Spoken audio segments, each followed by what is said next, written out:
is that it's overwhelming metropolitan areas. Public health advisors say new hotspots are emerging in the U.S. in places like New Orleans, Detroit, and Chicago. Here's Dr. Deborah Birx. She's the coordinator of the White House Coronavirus Task Force. Our concern about certain counties that look like they're having a more rapid increase, Wayne County in Michigan, and you look at Cook County in Chicago. In Chicago, there are now more than 2,100 cases of the disease, and the number of cases there is doubling every 2 to 3 days. Joining us now is Dr. Allison Arwady. She's the commissioner of the Chicago Department of Public Health. Welcome. Thank you for having me. So much of the country's attention has been focused on New York the last couple of weeks, but Detroit, New Orleans, your city, Chicago are all emerging as hotspots, we just said. What factors do you think are making the spread of the outbreak so intense in those particular cities? Well, I think most of it just goes back to the fact that in urban areas, a lot of people live in close proximity. We have a lot of people who live in Chicago. We also have a lot of healthcare here in Chicago. And so where we think about people coming in, needing care, there's the potential to really see a lot of spread, I think, in cities. So. Oh, interesting. Well, I'm curious, how much do you think socioeconomic differences play into who gets affected by the coronavirus? Yeah. I think it's a really interesting question. At the Chicago Department of Public Health, all the time, we're about health equity. We actually talk a lot about the racial life expectancy gap here in the city of Chicago, where we see Black Chicagoans live on average almost 9 years less long than white Chicagoans. And where you think about what drives that gap, forgetting about coronavirus, the biggest driver of that racial life expectancy gap are chronic diseases, heart diseases, lung diseases, exactly the diseases that would put people potentially more at risk for those severe complications or potentially even death from coronavirus. And so as we're watching, our data here in Chicago, you think about parts of the country that may have these same sorts of life expectancy gaps, you may potentially see more disease in places not only where people live more closely together, but you may have more folks who have more of those underlying conditions. So Absolutely. It's something we're paying a whole lot of attention to here.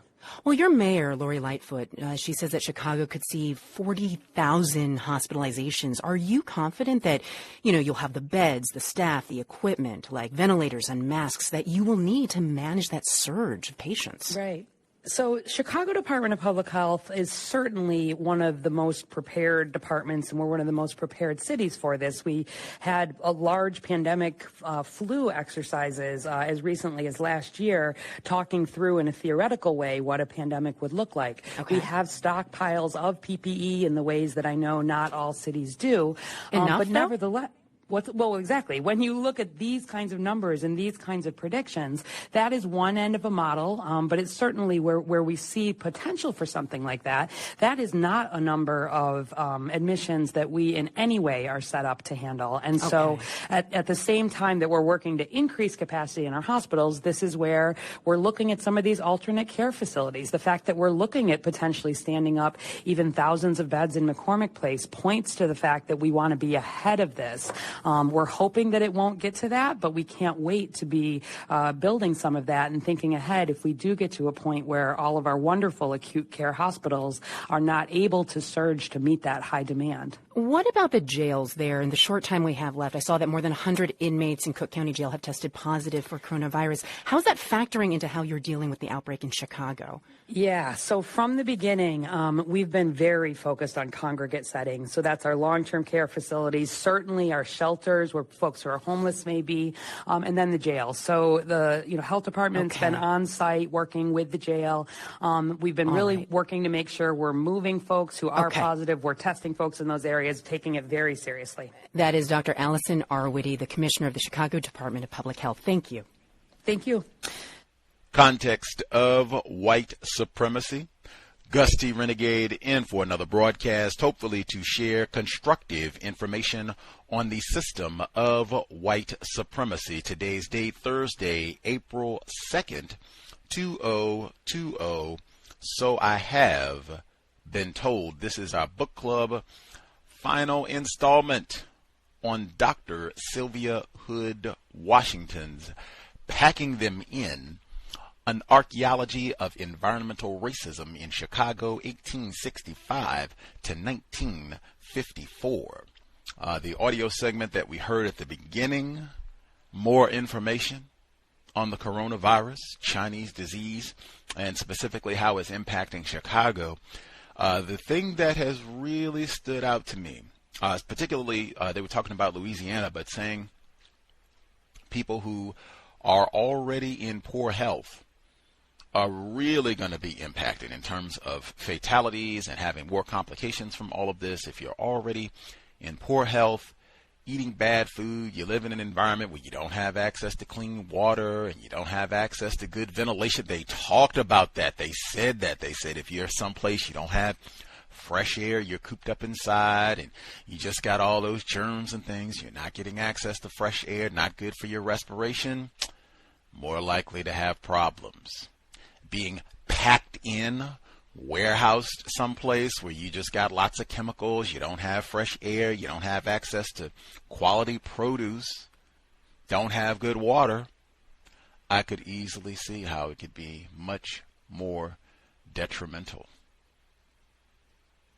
Health encompasses many, many things. I think that was what Mr. Fuller said. That was his justification. Well, not justification, reasoning. I'll say it that way.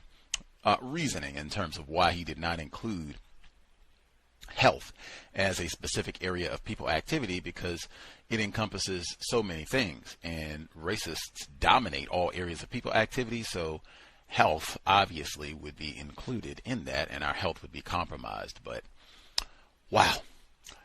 Anywho, we will proceed. Dr. Sylvia Hood Washington's Packing Them In. We are resuming Chapter 6, we are at the early stages, the subsection, We Fight Blight. Or, excuse me, it's Chapter 6, I was correct. Chapter 6, We Fight Blight, but then we're picking up with the subsection, Foundations of the Urban Conservation Movement. Our narrator, Henry in Chicago, has done exemplary work in the midst of the pandemic, has been professional, Johnny on the spot every time, having the audio recordings ready to roll. Bravo, has helped us all learn quite a bit about the Windy City where he resides. Like I said, especially nice touch to have a Chicago resident, parent no less, on to do the narration. But it has been a hoot learning more in the long history of white people polluting chemical and biological warfare against black people. Chapter 6, here we go. Context of White Supremacy, Packing Them In, audio segment number 1. Foundations of the Urban Conservation Movement, 1915 to 1940. The Block Club movement was the first national organized attempt to deal with unsustainable African American communities in urban settings that emerged from the first Great Migration. The Block Club movement was initiated by the National Urban League's affiliate in Pittsburgh, Pennsylvania's Hill District between 1915 and 1920. The formation of the Block Club movement was consistent with the three-pronged objective of the Urban League to help migrating African Americans with employment, housing, and assimilation or adjustment. The movement was based upon the formation of block clubs that was designated to be a bulwark of strength for communities to urbanize people in a better way of life. The first block club in Chicago, formed by Chicago Urban League staff member Frazier T. Lane, was the Southside Block Club. The League's first secretaries were responsible for organizing and supporting the early neighborhood improvement clubs. Within the first year of its formation, the Chicago Urban League recognized that poor housing was a critical problem for migrating blacks and the rapidly expanding black population. As early as 1917, the League began utilizing African American women to do their block work, which entailed going into the homes of newly arriving migrants and giving them advice about health, cleanliness, deportment in public places, care of children, overcrowding, and efficiency. The League's first annual report in 1917 emphasized that the housing problem in 1916 was bad for African Americans and that the organization was going to work several angles to resolve the problem. These included getting corporations and capitalists interested in housing construction, having the city see the necessity of preventing occupancy of physically unfit houses, and asking city departments to enforce city ordinances in African American communities.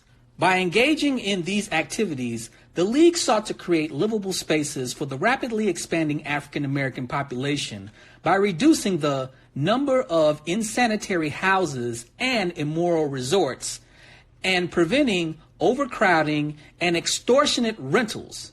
By the fall of 1917, Chicago Urban League Secretary T. Arnold Hill formally requested white, civic-minded capitalist families to construct new dwellings for Negroes in Chicago's Negro districts.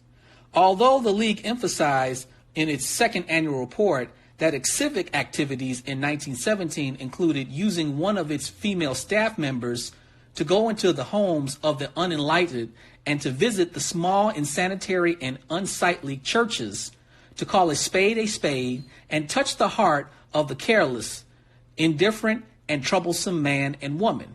One of its foremost plans for 1918 to 1919 was still to draw attention to insanitary and unfit houses and to high rents until relief is furnished. In 1919, the same year as the Chicago race riot, sustainable housing and access to sustainable housing were the highest priorities for the League. This is not surprising, since many studies about the riot have since concluded that the fight over housing was one of the triggers for the bloodbath. In its 1919 annual report, the League averred that they stood ready to cooperate with responsible, fair-minded organizations or bodies of men in the North or South whenever they publicly announce for districts in which they have known influence policies which we feel justified in accepting as guarantees. Number one, that working and living conditions of Negroes will be fair and decent. Number four, that the Negro will be given fair treatment and be protected in buying and selling. Number five, that the life and property of every Negro will be protected against all lawless assaults.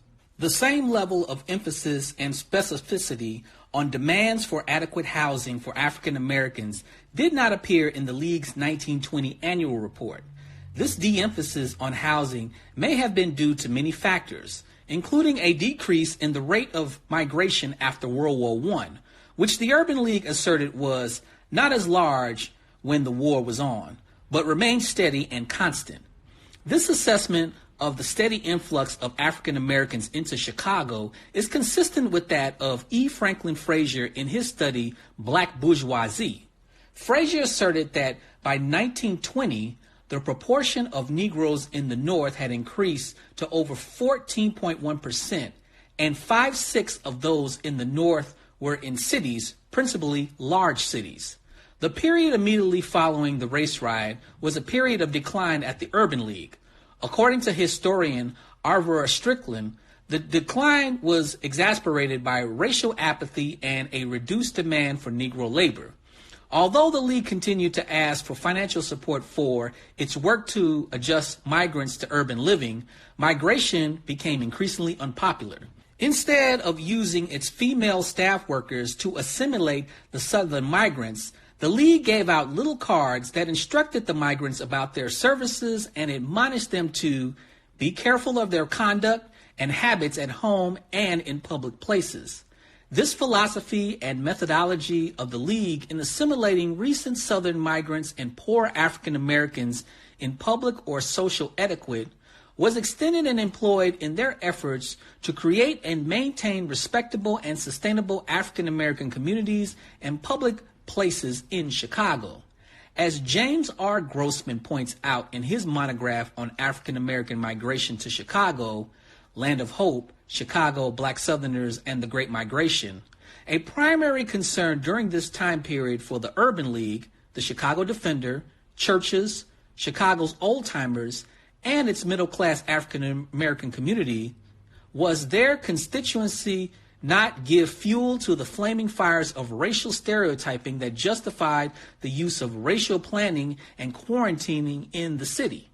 Grossman's work revealed that respectable Black Chicagoans recognized that even if they could avoid living among migrants, they would still be associated with them.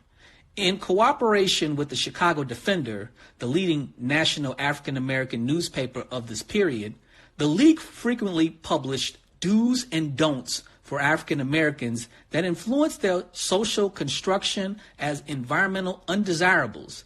These included: don't live in unsanitary houses or sleep in rooms without proper ventilation. Don't violate city ordinances relative to health conditions. Don't make yourself a public nuisance. Don't allow yourself to be drawn into street brawls. According to historian Thomas Philpott, the efforts of the League and other Negro uplift organizations to make the Southern migrants more socially acceptable were in vain during this time, since, to most residents of white neighborhoods, all blacks still look like low-grade plantation niggers. Between 1920 and 1924, the Urban League's civic department was dissolved. It was reformed in 1925 to 1926 as the Department of Civic Betterment to continue to address the perpetual issue of unsanitary housing and the concomitant environmental and health troubles associated with this problem. Considered by the League to be its outstanding achievement during the period, the department was formed as a standing committee of the League. Its first director and chairperson were women, Maud A. Lawrence and Mrs. Frank Brown. This revised civic department was advised by an interracial civic committee containing 18 members. All but 2 were women and were all drawn from representatives of the most prominent and politically influential social agencies and organizations in Chicago: the West Side Women's Club, the North Side Community Center, the Neighborhood Improvement and Protective Association, the Chicago Federation of Colored Women's Club, United Charities, the Social Hygiene Council, the Lower North Community Council, the Association of Commerce, the Community Center Council, the Elizabeth McCormick Memorial Fund, the Chicago Women's Club, the Chicago Commons, the Northwestern University Settlement, and the Chicago Council of Social Agencies. The first-year efforts of the newly revised department concentrated on civic activities in the areas of thrift, health, recreation, neighborhood clubs, speakers bureau, and participation in a housing conference that had been called by Mary McDowell. In its second year of renewed operation, demands for the League's Department of Civic Betterment increased as a larger than anticipated number of Southern migrants came into the city as a direct result of flooding in the South, as well as the typical problems of high rent and lack of proper housing.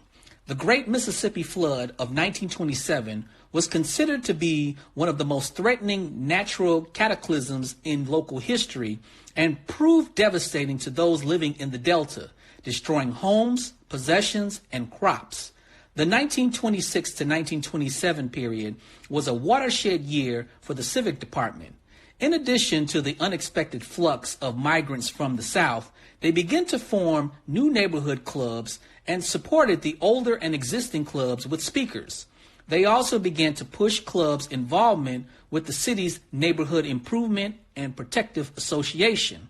In addition to supporting the development of neighborhood clubs, the department created and implemented 3 active health committees in the Black Belt that were located on the city's west side, the lower north side, and the mid-south side.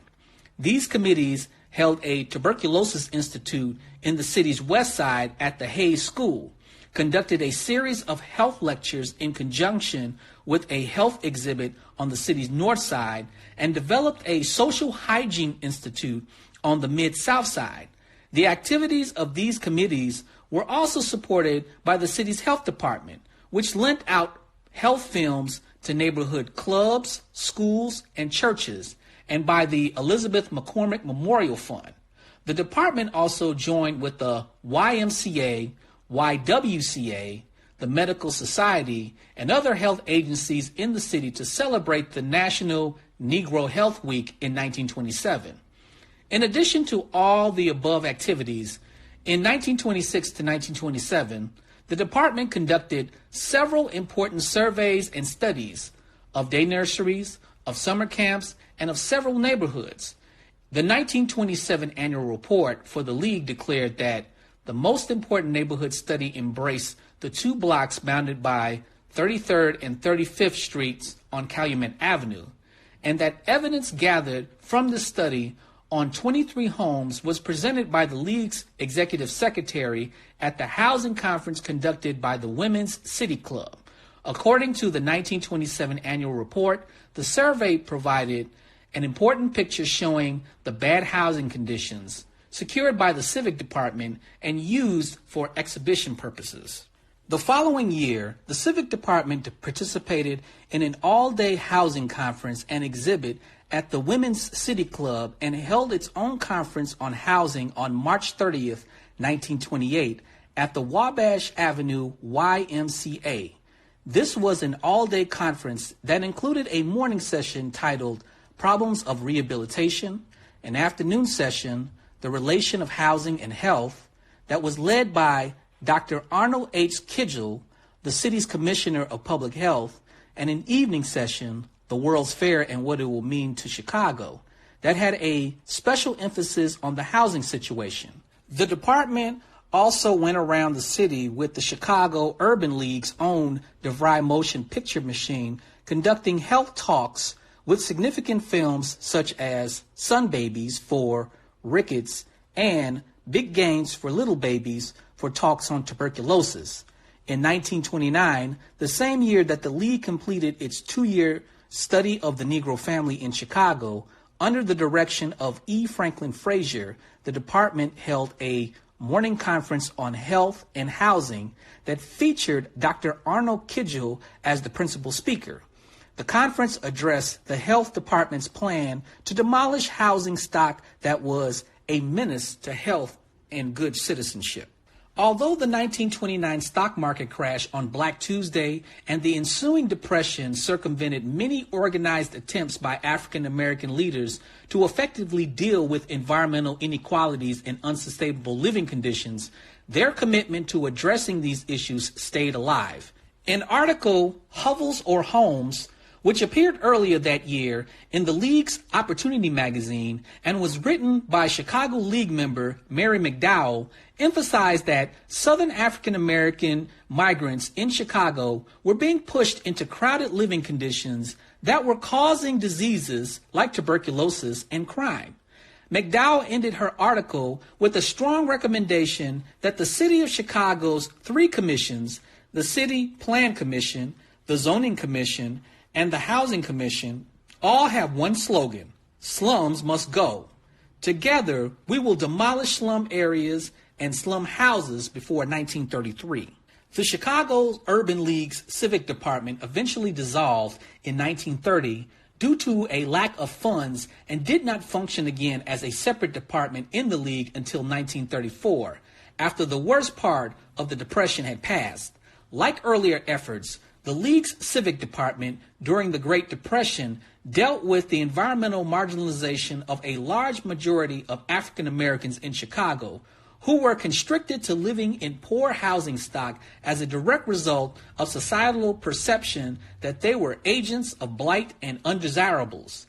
In its 20th annual report, published in 1935, the League stated that despite the fact that there were no segregation laws in Illinois at the time, the active work in neighborhood improvement associations in the vicinity of Woodlawn, Hyde Park, Inglewood, Oakwood, Kenwood had created a veritable barrier prescribing Negroes within the limits of 22nd to 68th Streets, Cottage Grove to Wentworth Avenues. In the League's 1936 report to the Welfare Council, this racialized geographical reality was cited as the purpose for the recreation of the Civic Department. The League's 1936 report, slightly more specific than its annual report, explicitly stated that the Civic Department had been reinitiated because of the environmental consequences produced by the racially restrictive activities of the Neighborhood Improvement Association in Woodlawn, Hyde Park, Inglewood, Oakwood, and Kenwood, which had prevented Negroes from moving into these districts, resulting in the Mid-South Side area becoming very crowded. The reestablishment in 1934 of the Civic Department, now known as the Department for Social and Civic Improvement, was made possible in part by support from Works Progress Administration, WPA workers, and National Youth Administration workers. The new department was headed by the nationally renowned community organizer, Fraser T. Lane, who had started the League's first block club in Chicago in 1917. Lane came to the Civic Department after having served 6 years as the executive director of the Kansas City Urban League, 4 years as the manager of the People's Finance Corporation, and another 4 years as the activities secretary for Chicago's Wabash Avenue YMCA. A former caseworker for the Cook County Bureau of Public Welfare, Lane began his career in community service with the Chicago League, where he served for 2 years as their activities director. When Lane took over the Civic Department in 1934, with his 2 assistants, Ms. Juliet Boykins, former club secretary, and Mrs. Florence J. Scott, the League was dedicated to serving more than 200,000 African Americans who were primarily concentrated on the city's south side. Lane continued to focus on the department on neighborhood improvement, but now this goal was to be achieved by setting up block systems as a unit of activity, and then coordinating these systems into a community council that will work to improve their neighborhoods. The new department concentrated most of its efforts on a test area that lay between 47th and 51st Streets and from Cottage Grove to Wentworth Avenues.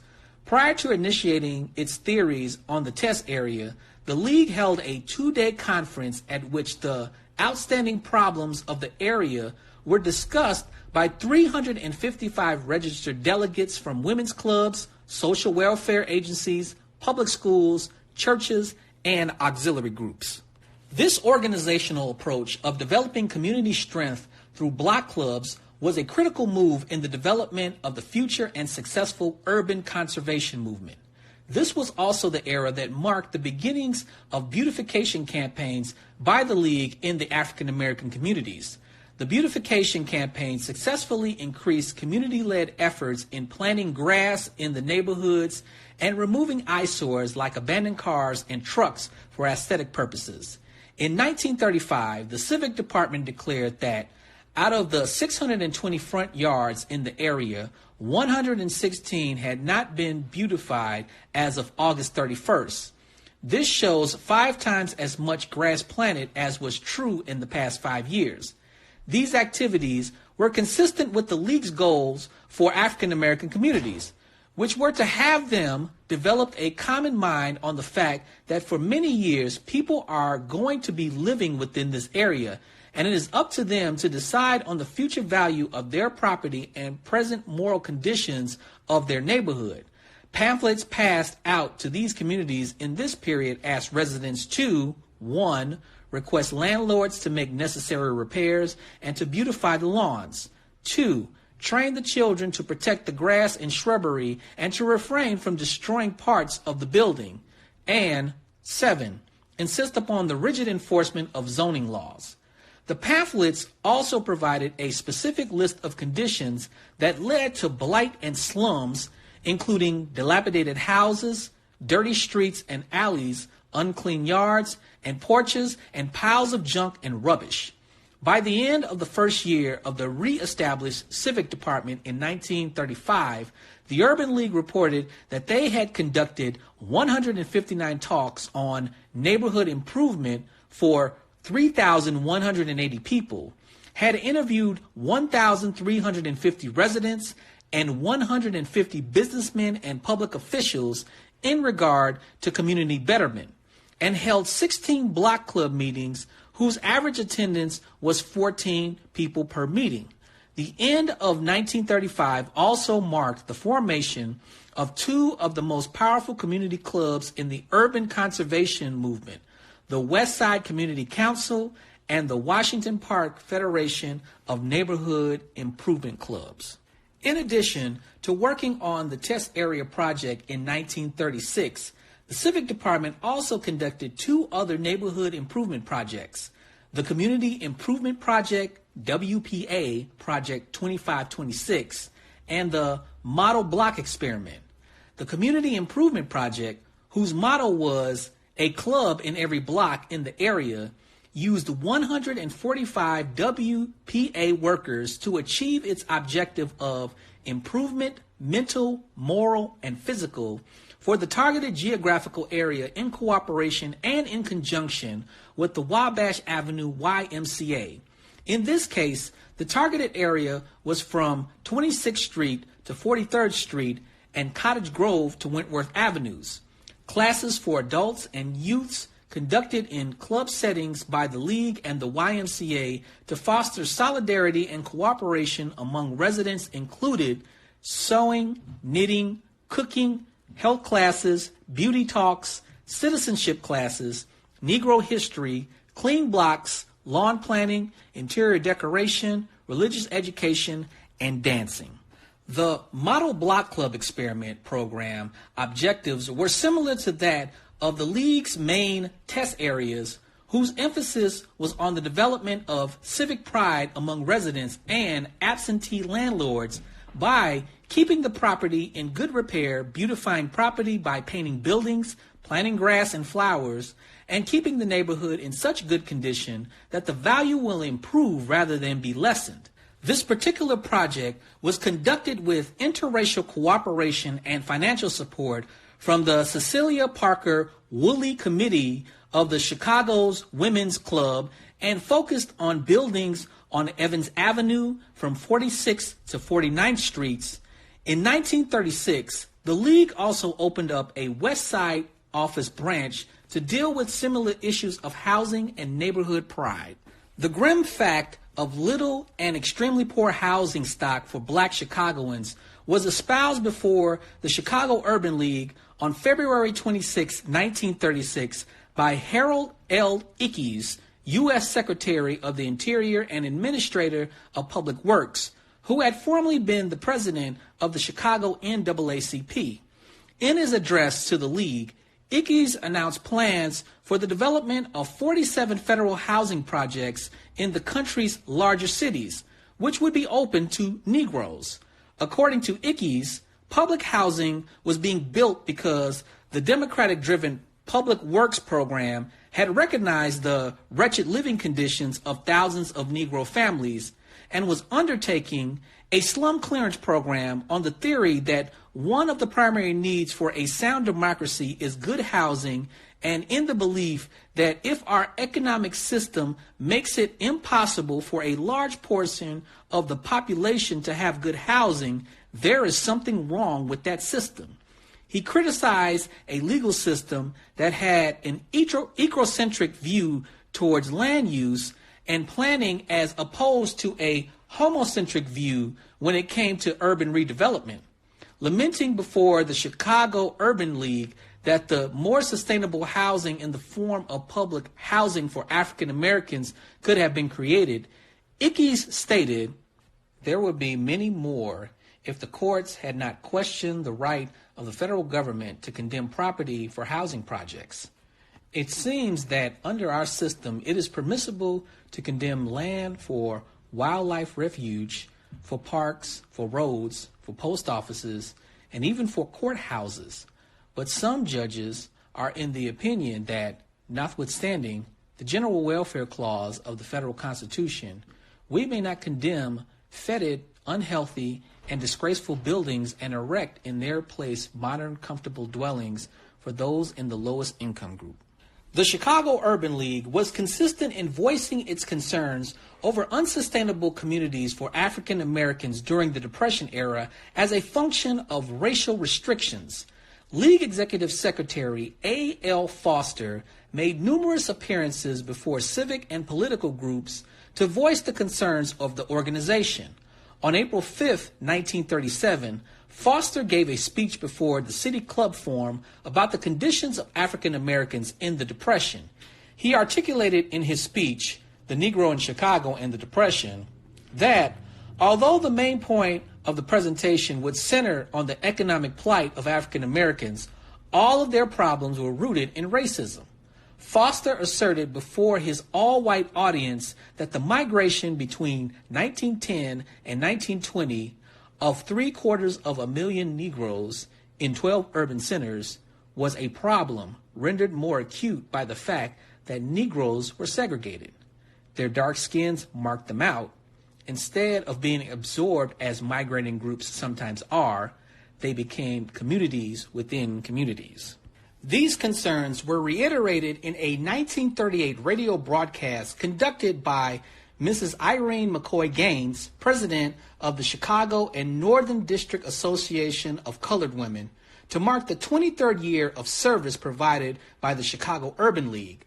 The broadcast, titled What the Urban League Movement Means to Chicago, was conducted with Earl B. Dickerson, Attorney General of the state of Illinois and Vice President of the Chicago Urban League, and with A. L. Foster, Executive Secretary of the League.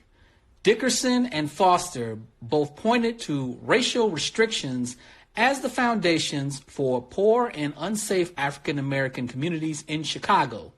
Dickerson stated that another contributing factor to our acute housing situation has been the restriction of adjacent property to Negro occupancy, thereby preventing the natural territorial expansion which always accompanies increasing populations. Concurring with Dickerson in the broadcast interview, Foster told the audience that restricted covenants not only prevail in adjacent property, but in other areas and in the suburbs. The congestion in these communities accounts to a large extent for most of the social ills which beset the people in those communities, and the results are undesirable slum areas. The broadcast interview was not meant to be confrontational, but informative in hopes of invoking the sympathy of their white friends who could help them approach the goal of a better and more inclusive democracy than we have hitherto envisioned. According to Dickerson and Foster, the League's civic department had been formed to address the social ills that naturally accompanied racially segregated neighborhoods. The civic department continued to be aggressive in executing its neighborhood improvement agenda in 1938. With the cooperation of the South Central Real Estate Board, the department launched what newspapers called the most intensive community improvement campaigns ever attempted in Chicago. This campaign, whose motto was, "Your neighborhood and your flat are what you make of them, be proud of them," was clearly environmental in nature and objective. The organizers of the campaign distributed thousands of pamphlets throughout the African American community that informed residents that they could help improve the environmental quality of their communities if they would help beautify your building and your block by protecting trees, shrubs, and grass, prevent children from playing in halls and vestibules and from marking on walls and woodwork, keep porches, windows, and window sills free from bottles, rags, and other unsightly objects, properly wrap and dispose of garbage to prevent rats, prevent all kinds of insects by frequenting cleaning of bathrooms, floors, and sinks. In 1938, the League created what will become one of its most critical community councils in the urban conservation movement between 1945 and 1954, the South Parkway Council. The goal of this particular council, chaired by Dr. William H. Beaumont, was to make Southway Park, again, the most beautiful boulevard in America. Southway Park Boulevard, formerly known as Grand Boulevard, had beautiful stone homes that became violently contested racial space beginning in 1919, when the home of famous African-American Shakespearean actor Richard B. Harrison was bombed on May 19th of that year. Southway Park Boulevard was also home to the Regal Theater, the largest motion picture house for Negroes in Chicago, as well as a popular place for Negro stage shows. It was also home to the Savoy Ballroom, the largest dance hall for Negroes in America. Even though Southway Park Boulevard had, by the end of the Depression era, became the heart of the Black Belt, drawing thousands to its businesses and entertainment spots and affectionately known as Negro Heaven and the Ivory Coast, it was also fast becoming a slum. As art historian Maren Strange points out in her photographic history of Chicago's Black Belt, Bronzeville, Black Chicago in Pictures, 1941 to 1943, even these ultra-respectable looking house fronts in the best area of the Black Belt are merely shells enclosing slum living. The population density here is 70,000 per square mile compared to 34,000 per square mile in equivalent housing in the White District, a couple of blocks away across Cottage Grove. The Southway Park Council's formation was sponsored by the Civic Department, and all of its organizational meetings were attended by the League's Executive Secretary, A.L. Foster, and by the chair of its Civic Department, Fraser T. Lane. In January 1938, the Civic Department published a 10-page report that was clearly written to describe and advocate its own conservation efforts in Chicago's Black Belt, which it stated was physically declining from zoning violations, crime, and vice. According to the report, the department was responsible for the grass planting, cultivation, and beautification in 26 blocks by 1937 in a half-square-mile area, a more than 12-fold increase from the previous 2 years, which had seen only 2 blocks planted in the same area. The department also took responsibility for directly combating slum development by ensuring the reduction of abandoned cars left in the community, 62 cars in 1935, 54 cars in 1936, and 18 cars in 1937. In 1937, the League introduced the Better Block Contest, the precursive conservation contests that motivated the African American communities to effectively launch the highly successful Block Beautiful contest almost 10 years later. The department stated that the Better Block contest was not an intensive effort, but it was an opportunity for publicity in the local and daily newspapers in which other details of neighborhood improvement plans were set forth. This was also the year that the department promoted the first flower show and neighborhood fair which had ever been conducted in the Negro community in Chicago. The fair was held for 3 days in May 1937 and, according to the department, was well attended. The fair's objectives were to show African Americans in Chicago how to make flowers, gardens, and grass, and how to solve some of the problems which are conducive to the creation of slums.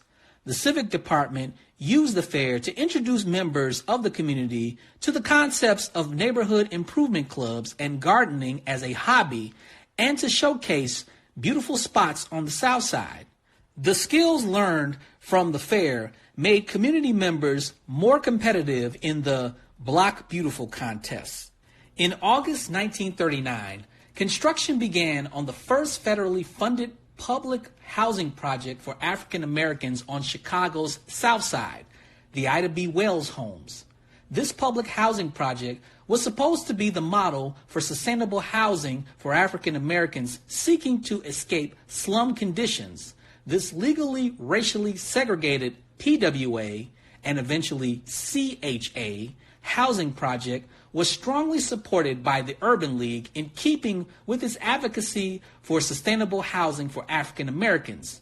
It proved to be a mixed blessing in the League's drive for sustainable living spaces in the city. The Ida B. Wells homes encountered both technical and legal problems after the land for the property had begun to be acquired in 1936. Most of the legal problems came from the adjacent covenant-protected white communities of Hyde Park, Kenwood, and Oakland, who tried to stop condemnation proceedings by filing demurrers. Urban historian Devereaux Barley Jr. notes in his book on subsidized housing in Chicago, The Poorhouse, that although the Ida B. Wells Homes was the first housing project in Chicago that incorporated a city park within it, the land clearance of former tenement housing sites that was needed for its construction caused additional overcrowding in the black community and increased activity on the part of white neighborhoods to the south in adding restricted covenants to property deeds. The director of the Chicago Urban League's Civic Department, Fraser T. Lane, understood the dilemma of land clearance for both private and public urban redevelopment occurring in the African American community. In 1940, his proposed 10-year plan for Chicago lamented that as old buildings are being torn down, many good buildings are going to ruin for lack of proper care. Good properties are being sold for a song to profiteers. The influential dominant forces of the city are trying to root Negroes out of desirable sections. Since we have no other place to go, and since our children will have to live here, we should purchase a foothold and save the community from destruction and from those who would get rid of us. Lane wanted the African American community to follow the examples of successful ethnic groups who had found sustainable living spaces. He urged the community to forget that we are black and remember only that we are American citizens and responsible for the present and future of the community in which we live in large numbers. Later that year, the Urban League issued a news release dated June 6, which described the accomplishments of its John R. Lynch Model Community Council identified at its June 4th meeting.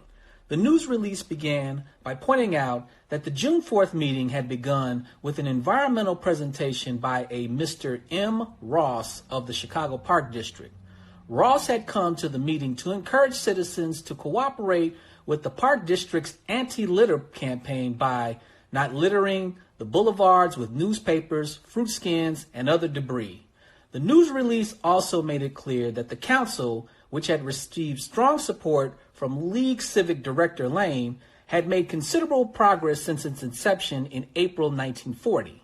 In keeping with the Urban League objectives of grassroots community pride and environmental preservation, not only had the organization developed a 200-person mailing list from residents in the area between 43rd, 47th, Michigan, and South Parkway Boulevard, it had also held a meeting attended by representatives of the health, streets, and alleys and other public service officials from the City Hall, and also representatives of citywide protective agencies such as the Illinois Vigilant Association. The news release identified 8 improvements that the council had been instrumental in achieving for the impacted communities, including the removal of hideous commercial signs on lawns, the closing down of police stations, the grassing of lawns by summer, and an increase in the number of garbage receptacles. Along with other league-sponsored councils, the Model Community Council continued in 1941 to work at improving the living conditions of African Americans, just as the League's civic director, Fraser T. Lane, continued to emphasize the need to continue these conservation efforts because of unfair housing practices and policies that contributed to the creation of inequitable geographical spaces. In the League's February 1941 news release, A Successful Experiment in Neighborhood Improvement, Lane decried that persistent efforts have been made to blame the present Negro residents for the blight which characterizes the South Central area, but even a casual observer, if he wishes to be fair, would readily understand that this is not true. The area is blighted because restrictive covenants have made it a ghetto with no chance for normal expansion. Apartment buildings have been converted into kitchenettes with the violations of every known building and sanitary code. Streets and alleys have been allowed to go uncleaned, and gambling, especially policy, vice, and crime have been tolerated by the law enforcing bodies. By the time the Ida B. Wells Homes public housing project opened on May 7, 1941, The stereotypical housing for African Americans living on Chicago's South Side was the kitchenette apartment. These apartments were created from larger old homes and apartments that were cut up into smaller units where a different family would occupy each room, which had a kitchenette installed in it, and a single bathroom shared by several families. On December 7, 1941, the bombing of Pearl Harbor plunged the country into World War II. As the war progressed, the already unsustainable, overcrowded, and inadequate housing conditions were exacerbated with another mass migration of black Southern migrants to meet the demands of war and post-war economies. The African American population increased from 8% of the city's population, 278,000, prior to the war years to 14% of the population, 492,000, by 1950, and was crowded into almost the same amount of space as in 1940. The dismal housing conditions produced by this second migration fueled the emergence of the urban conservation movement. Context of white supremacy. So we'll pick up the urban conservation movement, 1945 to 1954. That's what we'll pick up at, and that'll be our last section for the book. The audio was not as clear, and I was greatly disturbed by that. We started a little late because I was trying to figure out what exactly is the problem, because the recording is pristine by all involved. Henry in Chicago has been spectacular the whole time, and yeah, it was put together, uploaded perfectly. I double-checked it before or while, trying to figure out what was happening. And yeah, I could not figure that one out at all. I don't know if that's interference, or they said there might be internet problems because so many people are working online with the virus shutdowns and all, but that was peculiar. I guess for people listening to the archives, it won't matter. Only for the people listening live, that was not pleasant, but I think my audio is clear now. We'll try and proceed as best we can. Context of White Supremacy, the number 605-313-5164, the code 564943 pound. Press star 61 if you would like to participate. Number again, 605-313-5164, the code 564943 pound. Press star 61 if you would like to participate. We'll be wrapping it up today, so if you have concluding thoughts on the text, last things you would like to add in, this would be the time to share, get your thoughts together for our concluding commentary. Just add in again the audio segment that we started off with. That was just from like today, super current, and talking about Chicago, and they mentioned a lot of the same problems. 100 years apart, they're talking about things that were happening in 1920s, 1930s. So 100 years later, that in my view means it could be 2120, and it would be the exact same thing. That is the disgrace of racism, white supremacy, and why there should be some urgency in solving this problem. But they was living in areas with poor ventilation. That's exactly what they said. COVID-19, poor ventilation, diabetes, hypertension, lots of people crammed into these. Exactly what they just said. Total, absolute disgrace. And a reminder, because it was messing with me like a little bit, saying, man, are you really going to be on the air broadcasting talking about racism when we got a global health crisis? You're not trying to talk about how people can make ventilators or masks or hand sanitizers or soap, at least, like toilet paper, anything? Like, you're just going to sit on here and keep talking about racism when we got all this happening? When I keep seeing these reports, because they said the exact same thing for Louisiana, Cancer Alley, like, oh man, we got a whole lot of obese and diabetic people down here, and these are the folks that are going to die. These are the folks who have been dying from this problem. I said, oh, yeah, that's why we are on target. Then today that was backed up. They said, oh, man, and the racism, too, with the testing and all this. I said, oh, okay, yeah, that's exactly why we are on Context of White Supremacy. The pandemic is racist man, racist woman, racist child. Folks who dialed in, *61, if you have thoughts, questions, observations. Again, our last time we have one more audio segment, then we'll be all done. Dr. Sylvia Hood, I have enjoyed the book. Hopefully, if you are a Chicago resident, if you have some connection to Illinois, the Windy City, you should have this book in your library, especially if you are a parent.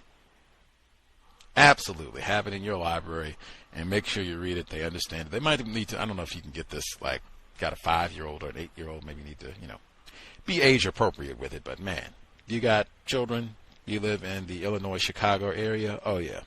By the time that they should know, by the time I'm 17, like, oh yeah, I'm going to get my vocabulary together because I'm going to have to read Dr. Hood's book, Environmental Racism. Yeah, I got that one. Okay. And it's probably going to be several. Leonida McLean. Make sure you get that one. Whole little library together. Foot in Each World. That's Leonida McLean. Isabel Wilkerson, Warmth of Other Suns, because Chicago is so prominently featured in that book. It should be quite a few. You should not be ignorant about your locale in the system of racism, white supremacy. Getting to it. Let's see. Folks who dialed in with a hand up have our narrator, Henry in Chicago. I'll nab other folks' hands as I see them. Bravo again. Professional, timely effort. Getting things done, no excuses, no Chinese virus causing delays. Professional job, much obliged. I always hate doing the narrations that have folks who are able to step up and be competent pros at doing the voiceovers. High praise from Gus T. Much obliged, good sir. All right. Can I be heard? Crystal clear, yes, sir. Okay. Gus, you're kind of still choppy, but I mean, I can hear you, but, just to let you know. Gus, will you also be doing playing the epilogue? Because I send you the epilogue as well.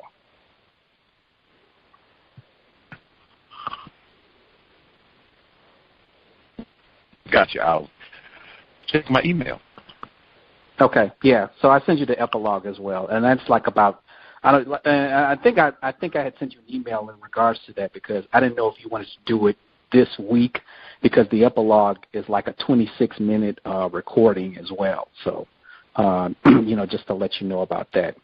But a couple of notes from the recording you just played. I was thinking about the timelines. I'm always thinking about timelines, while I'm reading this book. In 1918, Spanish flu.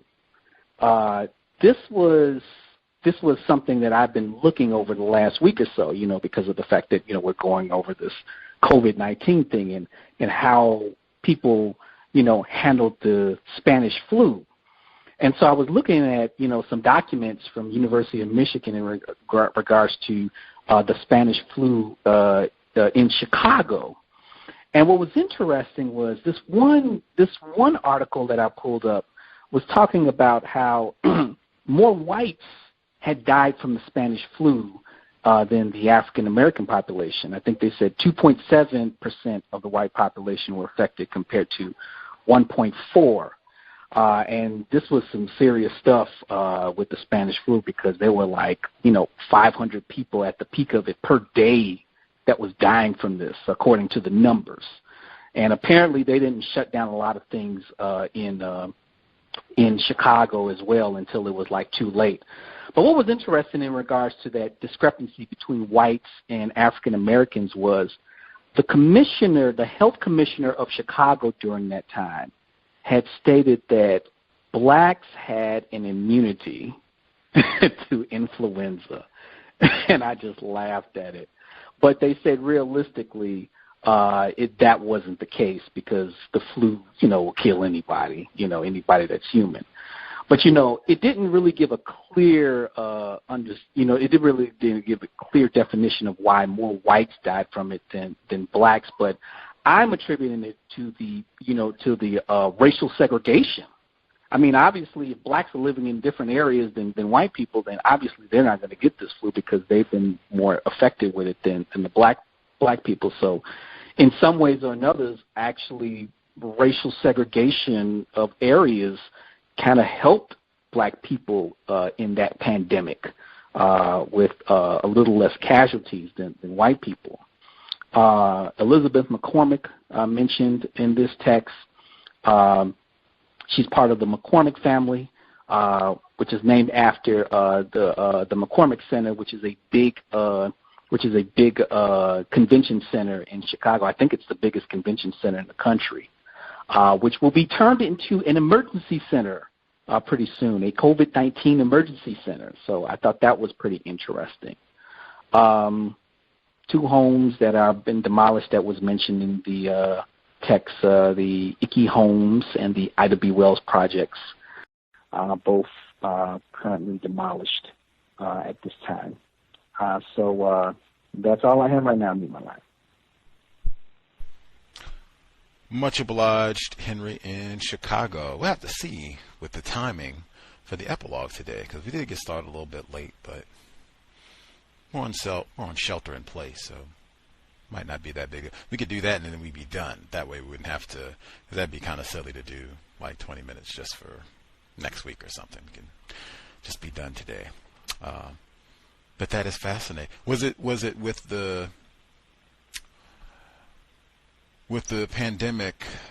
Was it that more white people died? Was that in Chicago, or more white people died throughout the country? According to the article I read, that was just Chicago. Okay. That is interesting. It could. I mean, now they brag about that almost. Like to this day, Chicago's like the most what they call segregated city. So could have been like a kind of a quarantine in effect. But they did say that they had the vice area where they would come for the prostitution and gambling. So,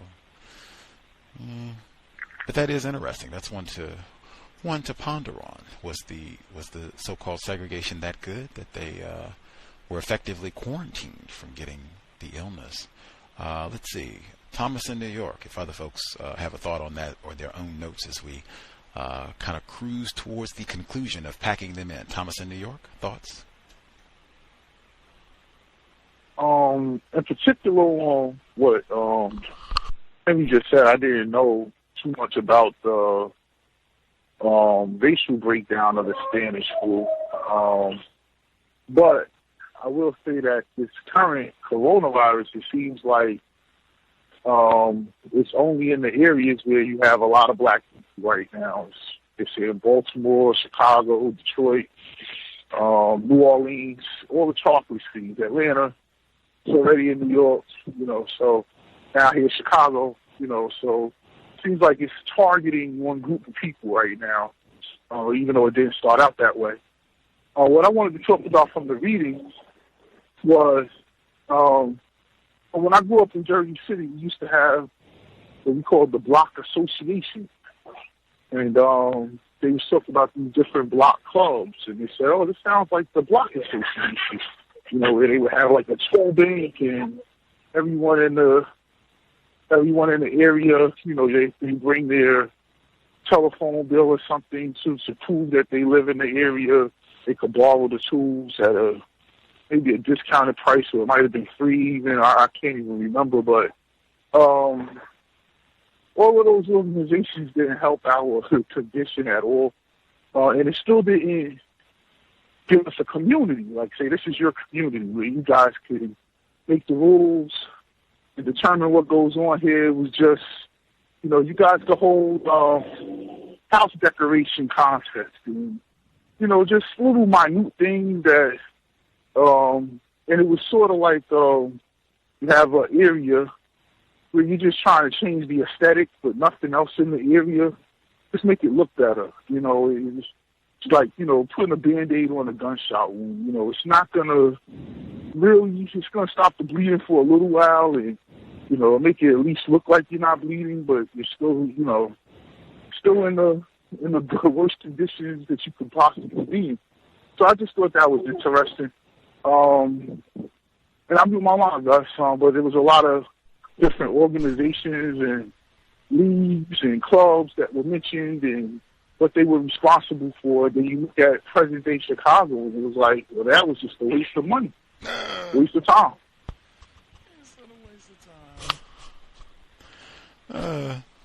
Thomas in New York, much obliged. It's a waste of time. Other folks, if you have comments, questions, *61. I'll keep an eye out on the switchboard. One of our listeners, investors, wrote in.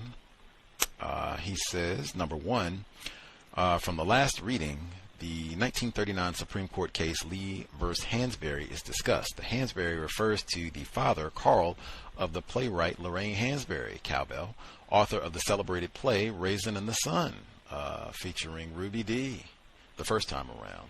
And oh, you did guess who's coming? Sidney Poitier, yes, Raisin in the Sun. Classic, set in Chicago, disgraceful. I'll talk about that later. After she and her family moved into the house in the white neighborhood at the center of the case, the white neighbors terrorized the family to the point that her parents carried pistols. Woo! I wonder if the terroristic acts of these racists had been incorporated into her play, if it would have garnered the same. Come on. That's why it's so important. I didn't know that about her parents, that this play, Raisin in the Sun, which is famous, they've done so many different versions of it. They showed Diddy this week, Mr. Sean Combs. He is in one of the more recent versions of Raisin in the Sun, because they just keep doing it over and over and over again. But he was in one of the more recent versions of it. I saw him this week. They were showing different celebrities and how they're dealing with, the quarantine. Anyway, this play, it is about a talk about blackness, Andrew. This play, which has been celebrated for the last 70 years, is basically this black male drunkard who lives with his mother and has a job. He's like a chauffeur for white people, and shiftless black male. His father dies, and they get his life insurance policy, and so they get like $10,000 for his life insurance policy. His mother wants to save this money, invest a little bit in her daughter's college, and get them a house. See if they can get a house to move out to where the white people live in Chicago. They live in this no-count, dingy little shack. And so he wants to buy a liquor store. The main character, who's played by Sidney Poitier, is one of his breakout roles early in his career. And so she gives him the money to invest. She wants him to invest some in the liquor store and then save part for the house and for her daughter's college. And he ends up investing it all in the liquor store. And another black male runs off with all of the money, and so they're left, in poverty and hating this no-count black male who's, giving away all their money. And they end up moving out to the white neighborhood anyway. That's the happy ending, is that even though they lost all the money, we're still going to move out to where the racists who don't even want them, like they come out in a really nice, like, please don't come out here. Now, if they had included that in the play, that things were so bad that her parents had to end up carrying pistols to be out there, like, wow, what a colossal tragedy. But that's not the way it's viewed. It's, bravo. Anyway, that's why it's so important to read history so that you know more of the details as best you can about what actually happened, because so many details are obscured. And that's a painful cowbell, Lorraine Hansberry. Woo. Continuing. Near the end of his life, he was so disaffected by the racism in the U.S., this is Lorraine Hansberry's father, he made plans to move his family to Mexico. While visiting Mexico, he had a stroke and died. John Henryism. Medical apartheid. Again, the plague on the planet. Racist man, racist woman, racist child. Number 2, the text describes the concerns of Chicago's black old-timers about assimilating Southern migrants. These distinctions are reminiscent of the distinctions that are made between so-called native U.S. blacks, descendants of U.S. chattel slavery, and those who immigrate from the Caribbean and Africa by non-white victims. Woo! Further in the text, historian Thomas Philpott summarized the folly of this distinction. To most white residents of white neighborhoods, all blacks still look like low-grade plantation niggers. In quotes, make it plain, make it plain, make it plain. We got niggers, and we got respectable niggers, we got dignified niggers, we got clowning niggers, we got silly niggers, we got singing niggers, we got lots of different niggers, but niggers is still niggers. That is the most important thing to remember. Number 3, I found it interesting that the suspected racist Herbert L. Ickes, I've never even seen this before. We got Ickes, I'm going to go with that one. Ickes, U.S. Secretary of Interior, was formerly president of the Chicago chapter of the NAACP. His son Harold was chief of staff of policy for President William Jefferson Clinton. Talk about the cronyism. Harold was a civil rights activist during the 1960s and took part in Freedom Summer. He is a credentialed white man. And I mean, that is major cronyism. But I mean, that's par for the course system of white supremacy. Number 4, I was struck by the dizzying array of organizations discussed in the chapter. Thomas in New York said that. NAACP, Urban League, organizations within organizations, Book Club movement, Department of Civic Improvement, the John R. Lynch Model Community Council, West Side Women's Club, North Side Community, North Neighborhood Improvement and Protective Association. I went to the United Independent Compensatory Code System Concept Word Guide regarding organizations. Those white persons of the known universe who have chosen to practice white supremacy racism are the most organized people in the known universe. During the existence of white supremacy racism, and according to compensatory counter-racist logic, it is not possible for victims of white supremacy, non-white persons, to organize as a group against white supremacy racism. While subject to white supremacy and according to counter-racist code of thought, speech, and action, non-white people of the known universe can only organize as individual persons. Very important. Talking about that four-wallism concept. And a lot of these organizations, Mr. Fuller was a member of the NAACP, and he got to watch a lot of these organizations. That's how he came to this conclusion. Like, I bet if you called him and asked him, like, are you familiar with, and just started reading the name, say, well, I got a NAACP card, and yep. I bet he would say something close to that. That's how I came to my conclusion about Four Wall. I sat there and watched all of this for a number of years, and boop, what you just read, that is my conclusion. Neely Fuller Jr., ProduceJustice.com.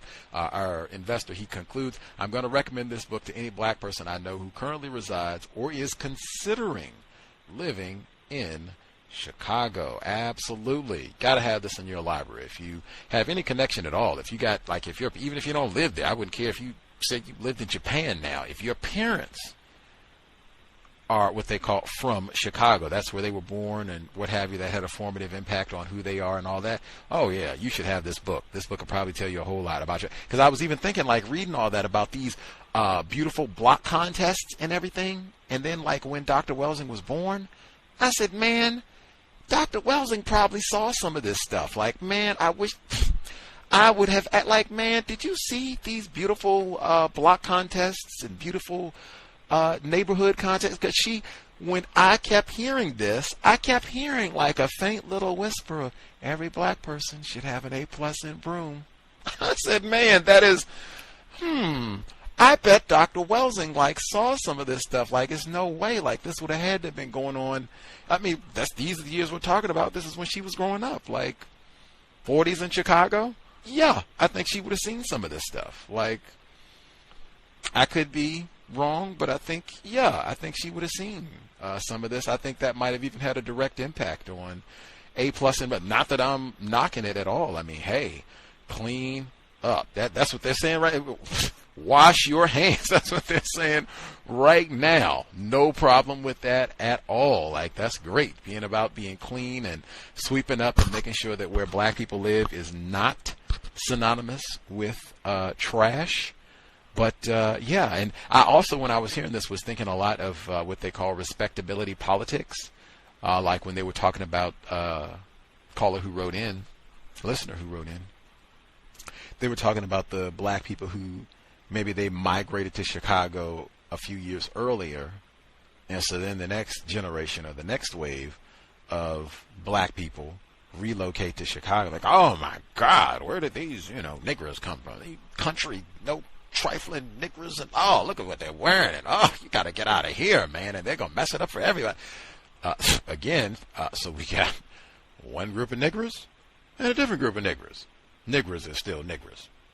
But they said we're going to have these campaigns. We got to go and show them the proper way to be and where to put trash. And not that I'm knocking cleanliness, but a lot of that sounded like respectability politics. Like that is the best quote in the whole book. To most white residents of white neighborhoods, all blacks still looked like low-grade plantation Negroes, period. And that's all direct quote. That is all you need to know about racism, white supremacy, because that does come up over and over. That was in Warmth of Other Suns as well. Black people getting upset at the new Negroes that come in and rile things up, and oh, they're loud. And that was in New York too. That was in lots of different cities where that sort of thing, Yeah.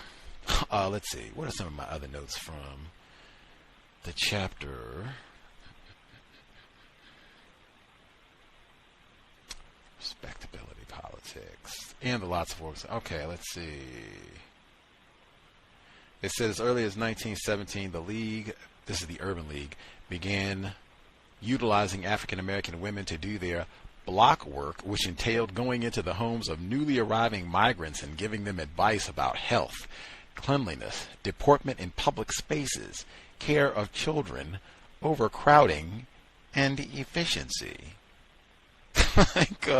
There's lots of this. To me, this just reeks of respectability politics. Like, this is not, hey, black brother, I'm so glad to have you in the Windy City, and we got a pamphlet, and these are all the cool spots to go, and if you need information about blah, blah, blah, and looking out for you, and, come over, we want to have that. That does not sound like what this is like at all. This sounds kind of patronizing, like, you dumb SOBs don't know anything, and you're just going to mess it up for everybody, so we need to kind of help you out as best you can so you don't get us all in trouble with white people, realizing you're already in trouble. Let's see, what else did I have? Respectability politics, so they come with their list of do's and don'ts. Don't live in unsanitary houses or sleep in rooms without proper ventilation. Now, if I live in, because what they were talking about, they would go in and chop up a residence that was designed for one family, and they would chop it up and put 4 black families in it, and then charge them each like 5 times what the property is worth. So if I'm in this spot and it doesn't have any windows, what in like the 1930s, what am I to do for ventilation? And then am I to be blamed because I live in this space that doesn't have any ventilation? Is that my fault? And then particularly, they won't allow me to live any place, I'm restricted in terms of where I can live, right? So is that my fault on the list of do's and don'ts? It says don't violate city ordinances relative to health conditions. Now, again, if I live in a residence that doesn't have a fire trap, fire exit, doesn't have proper ventilation, I'm violating the do's and don'ts. But is that my fault? Don't make yourself a public nuisance. I'm not sure what that means. Sometimes just being being classified as black, you're considered a nuisance. Don't allow yourself to be drawn into street brawls. Now, I cracked up laughing on this one. Now, hey, I'm all for not being in conflict with other non-white people, but I cracked up laughing. Like, didn't they just have, like, black people being bombed? Like, I thought I just read that. I was going to say that. Like, for this book that's supposed to be about environmental racism, like, I feel like we read a whole lot about white people bombing black people. Like, it came up over and over and over and over. White people bombing black people. Like, not black agency, not black people. I feel like I heard way more examples of white people bombing black people than black people, like, getting together and successfully getting, like, Bubbly Creek rectified, or Altgale Gardens cleaned up, or, they got the butcher companies to move and slaughter their cattle elsewhere. Like, it's a whole lot of fails on that. But it's a whole lot of examples in this book throughout of white people bombing black people. Let's see. In Chicago, no less. Like, not in, not that it's anything peculiar about white people bombing black people, but in Chicago, like, I don't think that's, like, if somebody said white people bombing black people, I don't think Chicago would be a top spot that would pop in the people's, like, list. Give me 10 cities that are notorious for bombing black people. I don't think Chicago is going to be on a whole lot of people's top 10, even top 15 list. Chicago. Let's see. So this is the following year, here we go. The Civic Department participated in an all-day housing conference and exhibit at the Women's City Club and held its own conference on housing on March 30th, 1928. Some of this is getting close to Mr. Fuller's birth date.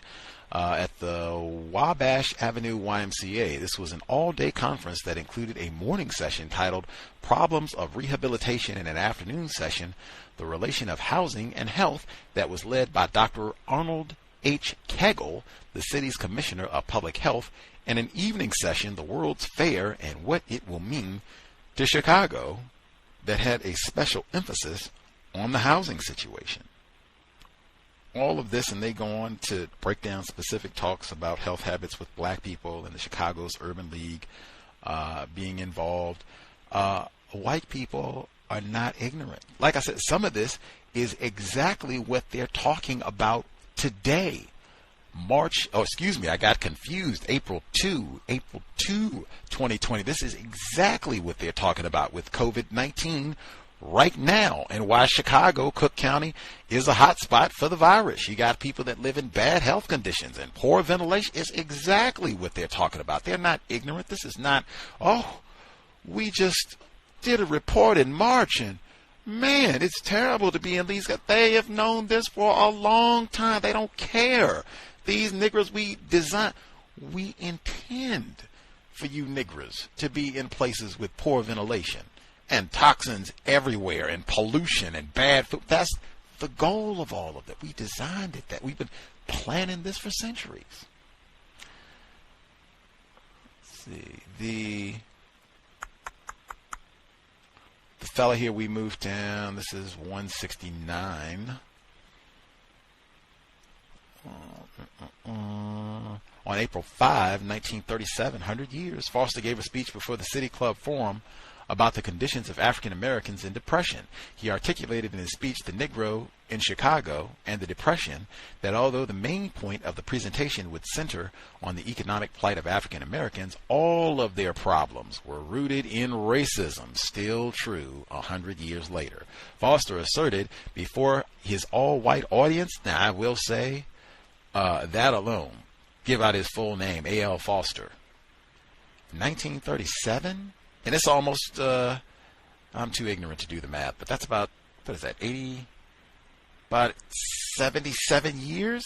We're almost 77 years to the date of this speech, April 5. Like, wow. But, I mean, to do this in an all-white audience in 1937? Wow. That is at least worth a handshake. Like, I don't know if I would be all out of black brother Foster. But wow. Like, he could have been killed, I think. 1937. I just said, we just read a book that featured a lot of white people bombing black people. Like, I think he could have been killed. Like, somebody easily could have been, we got a sassy nigger here. What do you mean? Are you saying white people are to blame for all the black? Is that what you're saying? And that could have been that, like 1937. Oh yeah, he could have been killed, I think, for doing, even if they killed him on the spot right there, or they could have waited a few days and killed. Like, this is like 20 years before Emmett Till was even killed. Like, yeah, I think he could have been. Dr. King said Chicago's the worst place. They were waiting in trees for him. That was 30 years later. Anywho. Yeah, these block campaigns. This is, Dr. Welsing had to see some of this. Is no way. All of that, like I said, I'm not disparaging it. It's great. I'm going to clean up a little bit just in thinking of her. I'm going to clean up a little bit around the house once the program is done. all of that said, I think that is direct influence from this. I think she would have had to see some of these events and things happening when she was a little girl in Chicago. There's no way she could have missed it, and that would have had to have impacted her brain computer. What is it? Let's see. So, with cooperation of the South Central Real Estate Board, the department launched what newspapers called the most intensive community improvement campaigns ever attempted in Chicago, which Dr. Welsing would have seen. This campaign, whose motto was "Your neighborhood and your flat are what you make them, be proud of them," were clearly environmental in nature and objective. The organizers of the campaign distributed thousands of pamphlets throughout the African American community that informed residents that they could help improve the environmental quality of their communities if they would help beautify your building and your block by protecting trees, shrubs, and grass. And then he goes on, keep your children from that. Properly wrap and dispose of garbage to prevent rats, and all the rest of it. If you live somewhere that is a fire trap, that is overcrowded, these things may help a little bit, but it's not really going to get to the root of the problem, nor is it going to make this environment any safer. In a number of ways, it's not going to improve the ventilation. It's not going to stem the overcrowding. Because it's overcrowded, it's probably going to have too much trash because it's not a space that was designed to have that number of occupants. So it's really not going to address any of the problems, the root of which is white people. And why are so many of us stuffed into this area? And why are they so deliberately inconsistent with sanitation and building maintenance and enforcement of codes and all the rest of it? Beryl Satter, her book, Family Property, 2015, in the archive, she goes into lots of detail about Chicago specifically, exclusively, and her father was one of the white owners of these properties and was trying to call attention to all of these problems, white people being to blame. This is not just our place is dirty and that sort of thing. This is like fire traps, and you have a fire and like 20 people die all at once, children, everything. It's not just, your place is bad or I don't like it and I get to shake my face. Like, this is like, no, people die as a result of that. Same thing that they're saying right now with COVID-19. Get one more in.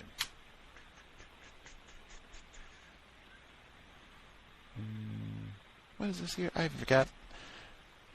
Lost my mind why I made this a note. I'll read it and see if it jogs my memory. It says, South Parkway Boulevard, formerly known as Grand Boulevard, had beautiful stone homes that became violently contested racial space beginning in 1919 when the home of famous African-American Shakespearean actor Richard B. Harrison was bombed. Oh, that's on cue. Yes, that's why I took a note of that. Was bombed on May 19 of that year. South Parkway Boulevard was also home to Regal Theater, the largest motion picture house for Negroes in Chicago, as well as a popular place for Negro stage shows. It was also home to Savoy Ballroom, the largest dance hall for Negroes in America.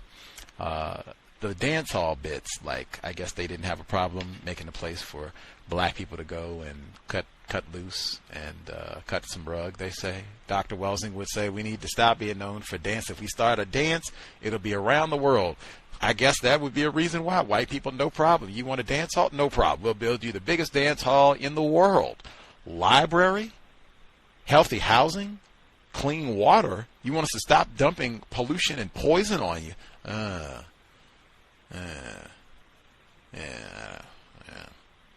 We got to think about that. But if you want another dance hall, we got you. We got you. Boy, we love to see you all cut a rug. I'll stop. I did have other notes, but I'll stop there. Somebody mentioned Ida B. Wells this week, and I was not pleased. Lots of people got on my nerves this week, so it's no big deal. Other folks have commentary they wanted to get to before we get to second audio segment. They just... Can I do it? Narrator, Henry in Chicago. Last week you asked about if I knew anybody who knew about the bombings in Chicago. I had to get off early last week. My apologies for that. But my dad had mentioned it to me after I asked him the question about it when I read about it. Like, my dad had, he talked to me about a lot of historical stuff. But yeah, the bombing was one of the ones that I had to ask him about. And he said he didn't know anybody who got bombed, but he has heard about it. My family moved here to Chicago. My grandfather moved here from Mississippi in around the late 1930s. and they moved in a small area of Morgan Park where there was a small group of black people where white people allowed, black people to live at. And what was so interesting is my dad wanted to go to DuSable High School, which where a majority of the black people lived at. It's in that area that the book is talking about. I think it's on the Wabash Avenue. And my grandfather had told him he had to go to Morgan Park High School, which was at the time 98% white. And so my father wasn't too happy about that. But what my grandfather said was he wanted me to go to Morgan Park because that was the real world. He said, eventually you're going to have to deal with white people, and this is what you're going to have to deal with. So my father at first didn't like it, but then when he experienced the racism and terrorism that he had told me about, he understood it a lot better, what my grandfather was trying to attempt him to realize when he got out into the world. So, but I think I had something else, but I'll save it for later. But that's all I have. This is the real world, and the folks who are in charge of that real world. Absolutely. Dr. Welsing, born March 1935. March 1935. Chicago native. Absolutely. She would have been, like I said, her formative years, being a little girl with these, better neighborhoods and most beautiful block campaigns and such. She would have been growing up and seeing this. That sounds, if anybody here who heard Dr. Welsing when she said that, I would have found it. I would have went through and tried to see if I could dig out one where because she included that in the 10 stops. Get an A, and every black person should have an A in broom, in sweeping, no throwing down trash where black people live. That sounds exactly like these better black. Not in a bad, I'm not, again, not criticizing. I'm just saying, like, wow, that sounds like probably influenced. I can see how that, boop, boop, boop, include that right in a constructive way. No criticism at all. Anybody else? Comment? Yeah, can I say something, Gus? Yes, People that are alive, probably listening to the show or archive from Chicago that were alive when they built the project and were alive when they knocked them down. They did it within their lifetime, like their 30, 40, 50 years span. They spent all this money, all this labor, all this time invested in planning and dealing with covenants to get these projects built all throughout Chicago, and with the swoosh of a pen, they all just disappear, and you just talk about how, the power white people want, just to put that much emphasis on something that I'm sure they knew when they built it. This would be here 50, 60, but, that was nothing to them, just the dedication they have to keeping us in the situation that we currently in. That was by design. These are the first public housing developed for Negroes. They even spoke the law to make it so no one else can move here but Negroes. And I'm sure the black people was just like, yes, we got something of our own. And it's like, no, like this, within their lifetime, these things are born. Just the psychological effect that might have on someone who invested their time and effort into getting this thing done, just within their lifetime, to see it all just go away. You know what I'm saying? That is the system of racism. They are very effective building things up, and particularly building things up that, as you said, that you can put a lot of time and energy. A lot of times these, we'll read some of that, as we go towards the stretch, but them fighting tooth and nail to get these projects together and having to grapple for every nail and bit of land, and then they build it, and it still doesn't solve the problem of white supremacy racism, and then like that, whammo, torn all down and We still haven't got the problem solved of adequate housing. Black people are starting to leave the city of Chicago, and they still don't have the problem of adequate housing solved, or Bubbly Creek.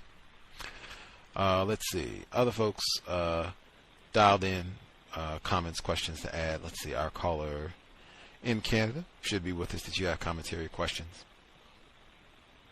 Yes, sir. I'd just like to add to what you're saying about the PhD in broom studies. Yes, that's what I was thinking when I was reading, when I was listening to the text. And then also when Thomas in New York was talking about how, how they like to, well, all of us were talking about how the white supremacists build things up. And then when it gets to be all good and then we're enjoying it, once we're all enjoying it, then they just remove the carpet from underneath our feet, and then we're back to where we were. And yeah, so that's the same kind of thing that seems to always happen. Yep. They repeat a lot of similar behavior patterns. System of white supremacy. Build things up to tear it down. Wait until you're enjoying it, and then whammo, snatch it right out from underneath you. I guess, yeah, because we got to get to it. I'll just save the rest of it for later on. I'll see how the time goes, how we can manage getting the epilogue in as well, so we can be totally done with Dr. Sylvia Hood Washington's Packing Them In. But we will get to audio segment number 2. We're picking up on the section, The Urban Conservation Movement, 1945-1954. Context of White Supremacy, audio segment 2. The Urban Conservation Movement, 1945 to 1954. Civil rights historians like Nancy J. Weiss have argued that the National Urban League was not a civil rights organization at its inception in 1910. Rather, Weiss feels that the League was a social service agency dedicated to advancing the social and economic conditions of blacks in the cities that left the businesses of political and civil rights to its counterpart, the National Association for the Advancement of Colored People, NAACP. Much of the research for this book, however, contradicts Weiss' assertion, especially when one looks at the League's urban conservation movement that occurred from 1945 to 1954. Through its various departments, such as the Civic Education Department, the League had always addressed what we refer to today as sustainability issues. In the face of the second migration, which in sheer numbers was much greater than the first, African Americans decided to make the best of what they perceived to be an exponentially deteriorating environmental geographical space. The urban conservation movement was seen by African American leaders as a critical effort in the civil rights struggle for Chicago's African American community. Restricted covenants and the resultant housing dilemmas were the primary civil rights issues at the time. As well, the continued existence of legal restricted covenants immediately after the war fueled a new crisis as the concomitant environmental problems associated with crowded living conditions, tuberculosis, rat attacks, and house fires reached crisis levels. In a March 4, 1947 letter to the National Urban League Executive Secretary Lester B. Granger, Sidney R. Williams, Executive Secretary of the Chicago Urban League, declared that Chicago's most urgent immediate problem is housing and urged a formal plan of action that would get aldermen with all or large Negro constituents to have the city appropriate sufficient funds to subsidize the cleaning up of the buildings and alleys. In turn, that would get the householders completely sold on the idea to such a degree that they will become a political force of the first magnitude. Williams also pointed out that Chicago's proposed civic program would in no way detract from the current struggle against restricted covenants. Rather, it would support it. Moreover, pending the day when forced racial ghettos are a thing of the past in Chicago, it is desirable that Negro people live in healthier and more inspringing surroundings, if no other reason than for their children's sake. At the time of the urban conservation movement began, racial tensions in Chicago were high. housing demands had increased significantly due to the large number of returning war veterans. Restricted covenants were in effect and were being legally and violently enforced. Chicago Mayor Dwight H. Green had appointed Judge Leonard C. Reed, who openly supported and had signed restricted covenants, to the circuit court. The front headlines for the Chicago Defender on March 10, 1945 were "Hoodlums Attack Two Homes" and "Governor Green Slaps Negroes, Named Race-Hating Judge." The article about the race-based residential violence reported that white residents in the Inglewood area had thrown a stench bomb into the home of a young African-American couple, and then, several hours later, had thrown bricks at the home of an African-American war worker. According to African-American historian Arvera Strickland, there were at least 9 major riots in Chicago between 1945 and 1954. And between 1948 and 1951, there were 217 reported attacks against property. This was, as Chicago historian Christopher Reed concludes, a period of racial terrorism. The movement was initially driven by the Chicago Urban League's 5-year plan of 1945. The plan was, in fact, an expansion of the League's existing civic department made possible by financial support from the Community Fund. The 5-year plan was, in essence, a plan to help create sustainable, economically, socially, and environmentally communities for Chicago's migrating rural African Americans. Each year of the 5-year plan was to be focused on some specific aspect of Negro life, like household management, child rearing, civic responsibilities, and basic problems. The plan was developed by a 17-member interracial citizens committee that included League President Earl B. Dickerson, Rabbi Louis Benstock, League Vice President Theodore K. Lawless, Judge George L. Cullosai, Sarah Southall, A. Sprague, and Robert R. Taylor. Its objectives were twofold. First, to educate the Negroes to their own rights as citizens, and second, to help them to make a better adjustment to city living. Public consciousness about the continuing struggle for equal access to viable housing was well developed when the 5-year plan was published in local newspapers. Editorials by readers of The Defender included "Cleanliness Key to Better Housing" and "Urges Negroes to Help Themselves," and spoke to the need for African Americans to optimize their living spaces since they had little chance of escaping into better and cleaner spaces. In the spring of 1945, one Defender reader asked in an editorial, "Do you think we could get or rent flats or homes in better neighborhoods if we were cleaner and more progressive in the homes we now live in?" Within 2 weeks of that publicized question, on May 5, 1945, Bronzeville Mayor Dr. James M. Scott issued a cleanup creed that was published in The Defender. The mayor's creed was clearly an environmental and public health proclamation, calling on all South Sides to aid in the 1945 cleanup drive sponsored jointly by the Board of Education, Park District, and the Association of Commerce. The proclamation urged citizens to participate in the program because the coming of spring will bring about the renewal of disease breeders endangering community life. A few shabby, unsanitary properties and rags on the streets are conducive to disease, reduce adjacent property values, and menace public health and safety. And rats and insect pests detrimental to the general safety and well-being of our children must be completely exterminated. Less than 3 months after the release of the 5-year plan, the NAACP organized a 3,000-person protest and march against restricted covenants confining Negroes to present South Side boundaries.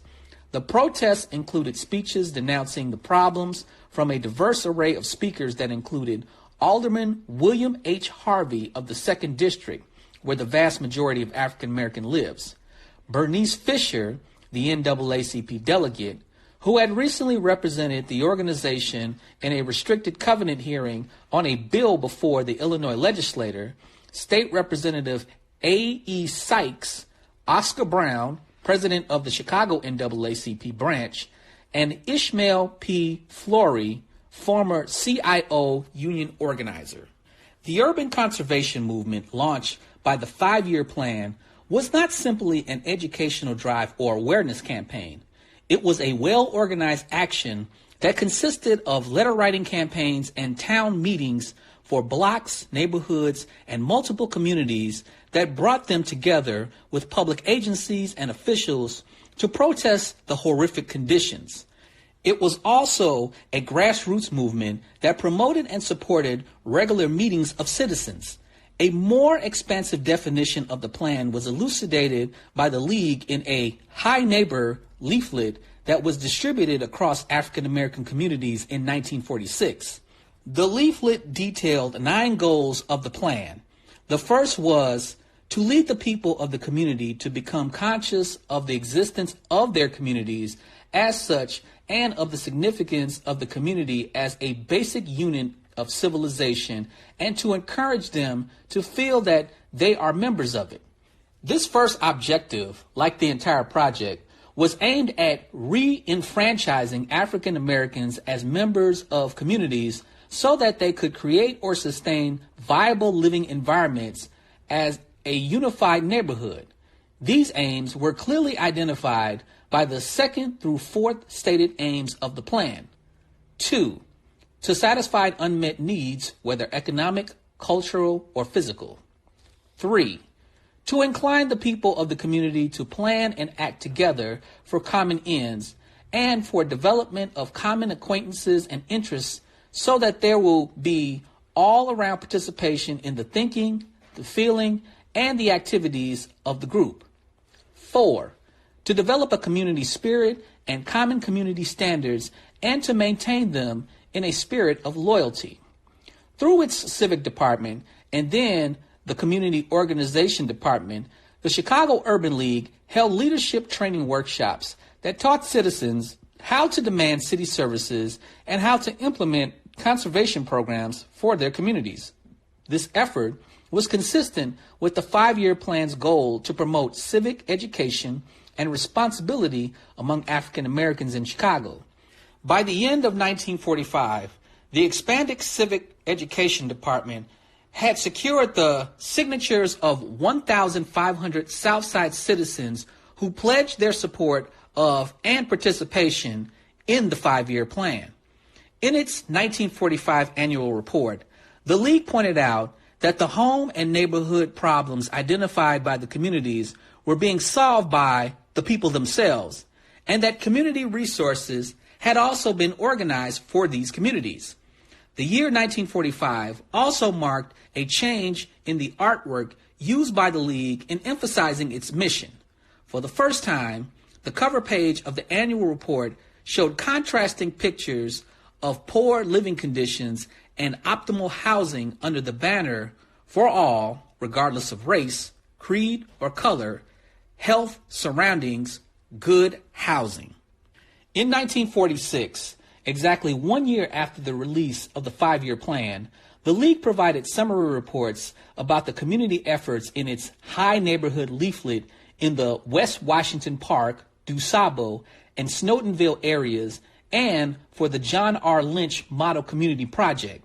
The leaflet shared stories about grassroots and individual efforts to achieve sustainable living spaces like the One Good Neighbor in Washington Park, who had become weary of pleading with her landlord for a garbage can, piled the garbage on her 3rd floor porch until there was a big heap. Then she proceeded to call the health department. Enough said. Every flat in the building now enjoys garbage cans furnished by the Chassidon landlord. By the end of 1946, the League claimed that it was trying to meet the needs of between 350,000 to 400,000 African Americans in Chicago. The Civic Education Department reported that it had received almost double the number of resident signatures in support of the plan, 2,572 pledge cards signed in 1946 versus 1,500 in 1945. The Civic Department also stated in its 1946 report that it had made 341 agency visits, held 390 meetings divided between 5 African American neighborhoods on the south side of Chicago, and had organized 97 blocks to promote grassroots activities supporting sustainable communities, and that its neighborhood secretaries had conducted 5,773 personal interviews in the community. The Civic Department also reported its activities for the west side of Chicago in 1946.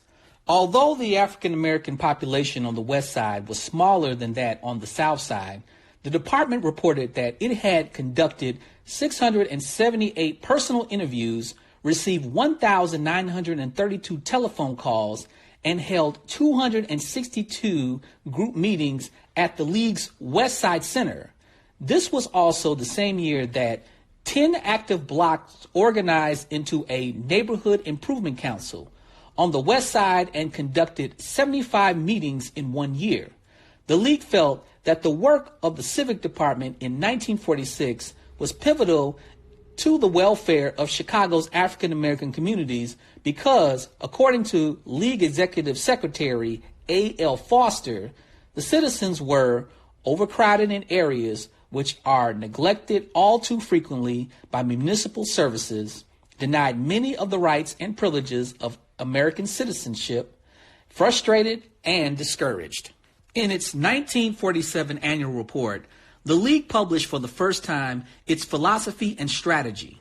The League would state that in light of the enormous influx of African Americans into the city of Chicago, it was its task to assist the city in absorbing this huge post-war migration of African Americans and to aid the newcomers in becoming an integral part of the metropolitan area by minimizing the difficulties arising from race prejudice and by developing the best possible interrelation of the white and colored population.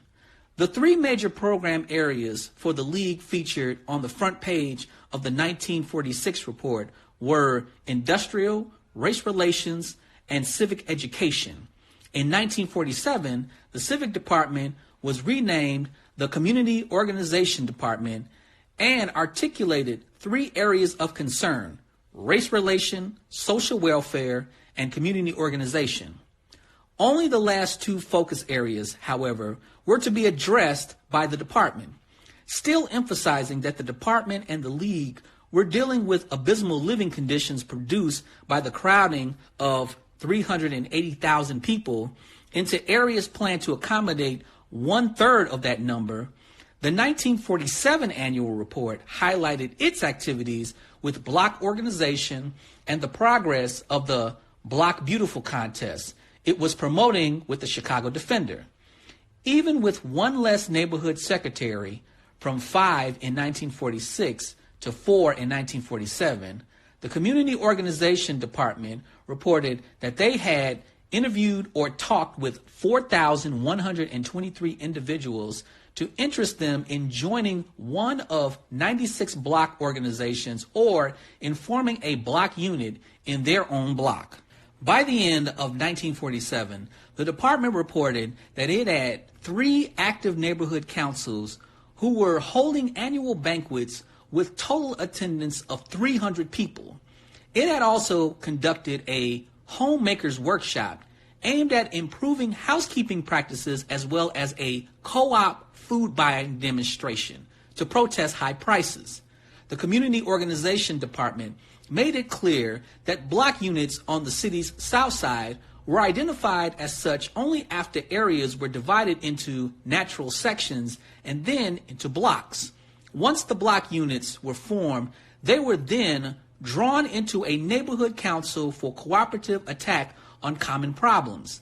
It was in these small units that the citizens learned the responsibility of working towards the democratic ideal and improving his own usefulness to the community. The department continued its work on the west side, where the African American population had grown to almost 40,000. These efforts were directed towards meeting and supporting the largely environmental needs of that area's Community Improvement Council. The needs identified in the 1947 report for the West Side were the extermination of rats, elimination of storage boxes in windows, cleaned up yards, porches, basement, and removal of old dilapidated billboards and prostitutes off the streets. The motto for the Chicago Urban League's 1948 annual report was "American Teamwork Works." The cover page featured a photograph of two Cleveland Indian baseball players, Larry Doby, an African-American player, and Steve Gromick, a white player, were hugging each other and had large, toothy smiles on their faces, epitomizing mutual acceptance. Using the analogy of team spirit and teamwork, the report began with an admonishment and a warning that interracial strife and dissension in Chicago and in America would cause both city and country to forfeit the game of democracy by striking out. On the second page of the report, the League pointed out that the northern type of exclusionism Negro citizen players suffer in Chicago gives rise to a body of demoralizing attitudes among the badly coached elements of both our white and Negro rookies. The poor racial attitudes of badly coached white rookies, according to the League, had been absorbed by altogether too many first-generation white citizen players, which seemed to cause them to believe that the acquisition of a strong anti-Negro bias is the first base they must reach to qualify to become good, respectable Americans. The report gave a listing of negative racial attitudes that the League felt were contributing to the city's and the country's forfeiture of democracy. Among these were included the frequently opined, "Let's run or burn them out, else our property will lose its value," from a white neighborhood protective association. The aggressiveness of the 1948 report was unprecedented and no doubt reflected the League's confidence to openly attack racial segregation based on that year's U.S. Supreme Court decision in Shelley versus Kramer. The Supreme Court made at least two similar rulings that year, which struck down spatial restrictions based upon race. These decisions reinforced the moral authority of organizations like the League that were dealing with the unsustainable living conditions produced by these policies.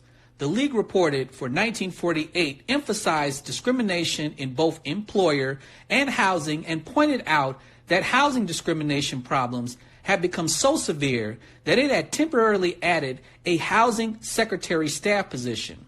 The Community Organization Department report continued to emphasize its block organization efforts and the Block Beautiful contest, but instead of reporting statistics, it now supplied only activities engaged in by the community, for example, the grass seeding activities along Calumet Avenue.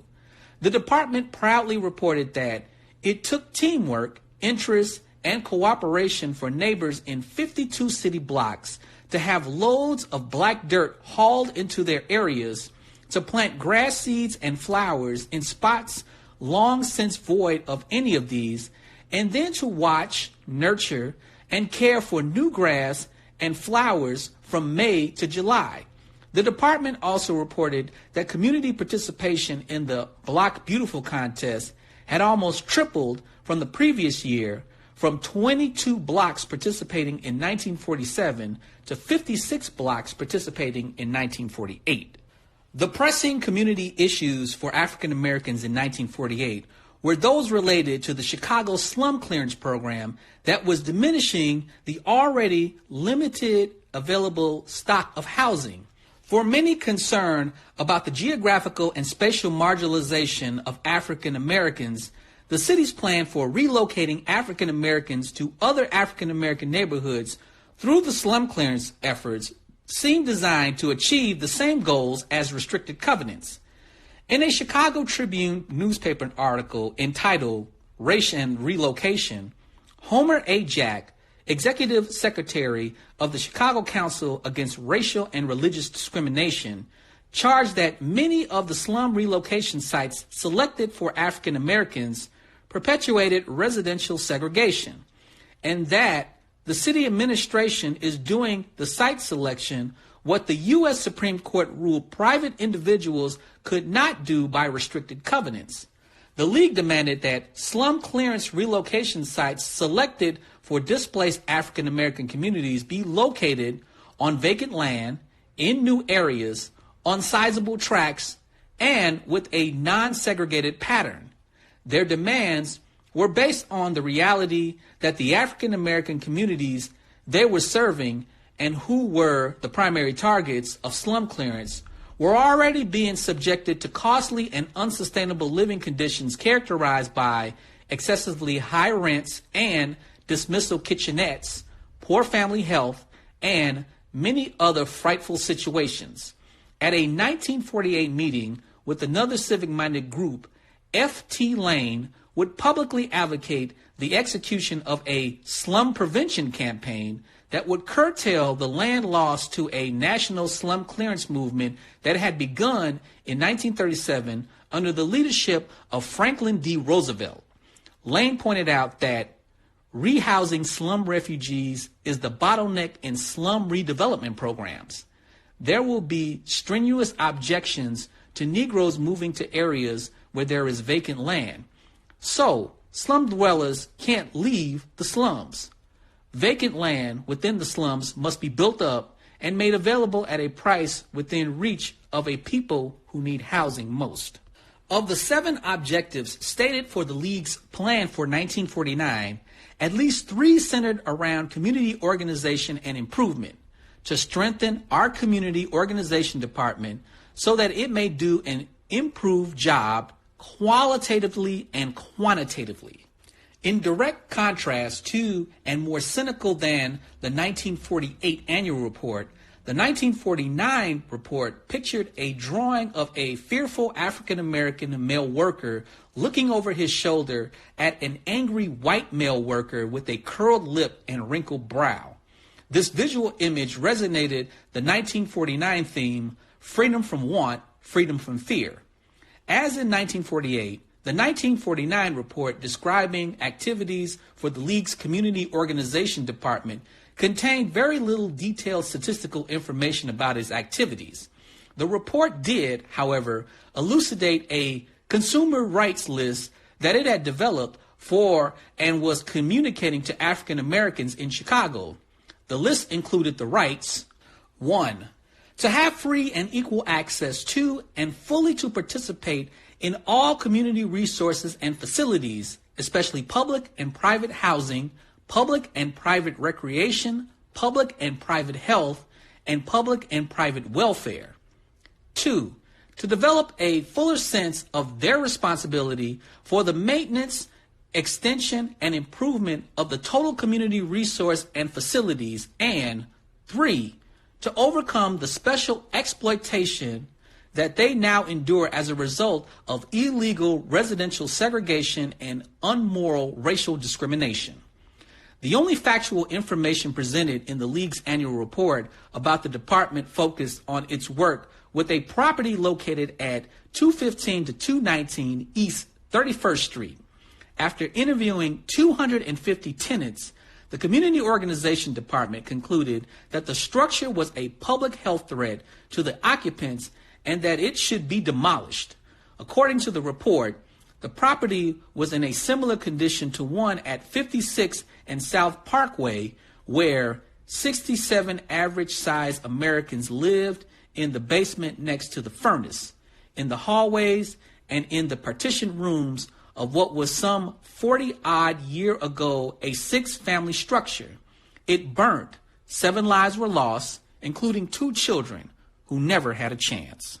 The Community Organization Department's acting director pointed out that with restricted covenants declared illegal, racial violence was still a real and critical tool in maintaining deadly and overcrowding living conditions for the vast majority of African Americans in Chicago.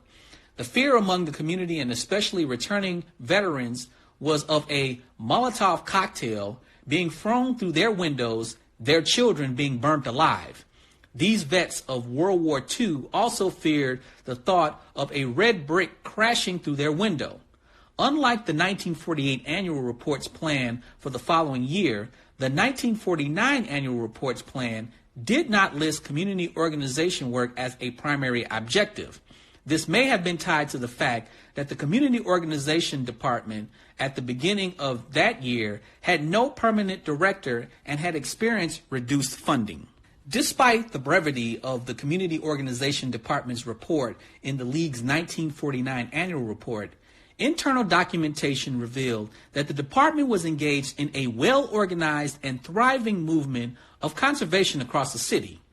In its own internal annual report, the department described itself as the best grassroots organization within the city of Chicago, and stated that its primary and fivefold emphasis in 1949, including the reactivation of block clubs and alleviating inhibitions of block club members. The internal report claimed the existence of 35 block clubs in the Parker Council and 15 organizational committees in the Snowdenville Community Council. Of the 8 outstanding activities identified for the year, 6 were environmental in scope and included securing and keeping better and brighter lighting, making street repairs on Princeton Street, buying and placing additional trash receptacles on the 700 block of 45th Street, and keeping vacant lots clean and planting flowers on 3900 Prairie Street. By the end of 1949, the Community Organization Department's acting director, Lillian Proctor, was submitting how-to organizational packets to other Urban League affiliates across the country. These packets provided information on how to launch a conservation movement in their respective cities.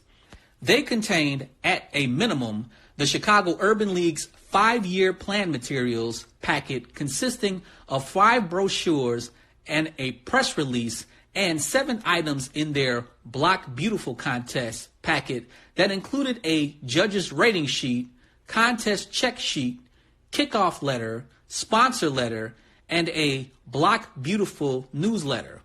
Proctor also began to seek out well-developed constitutions from other league affiliates to distribute to Chicago neighborhood councils.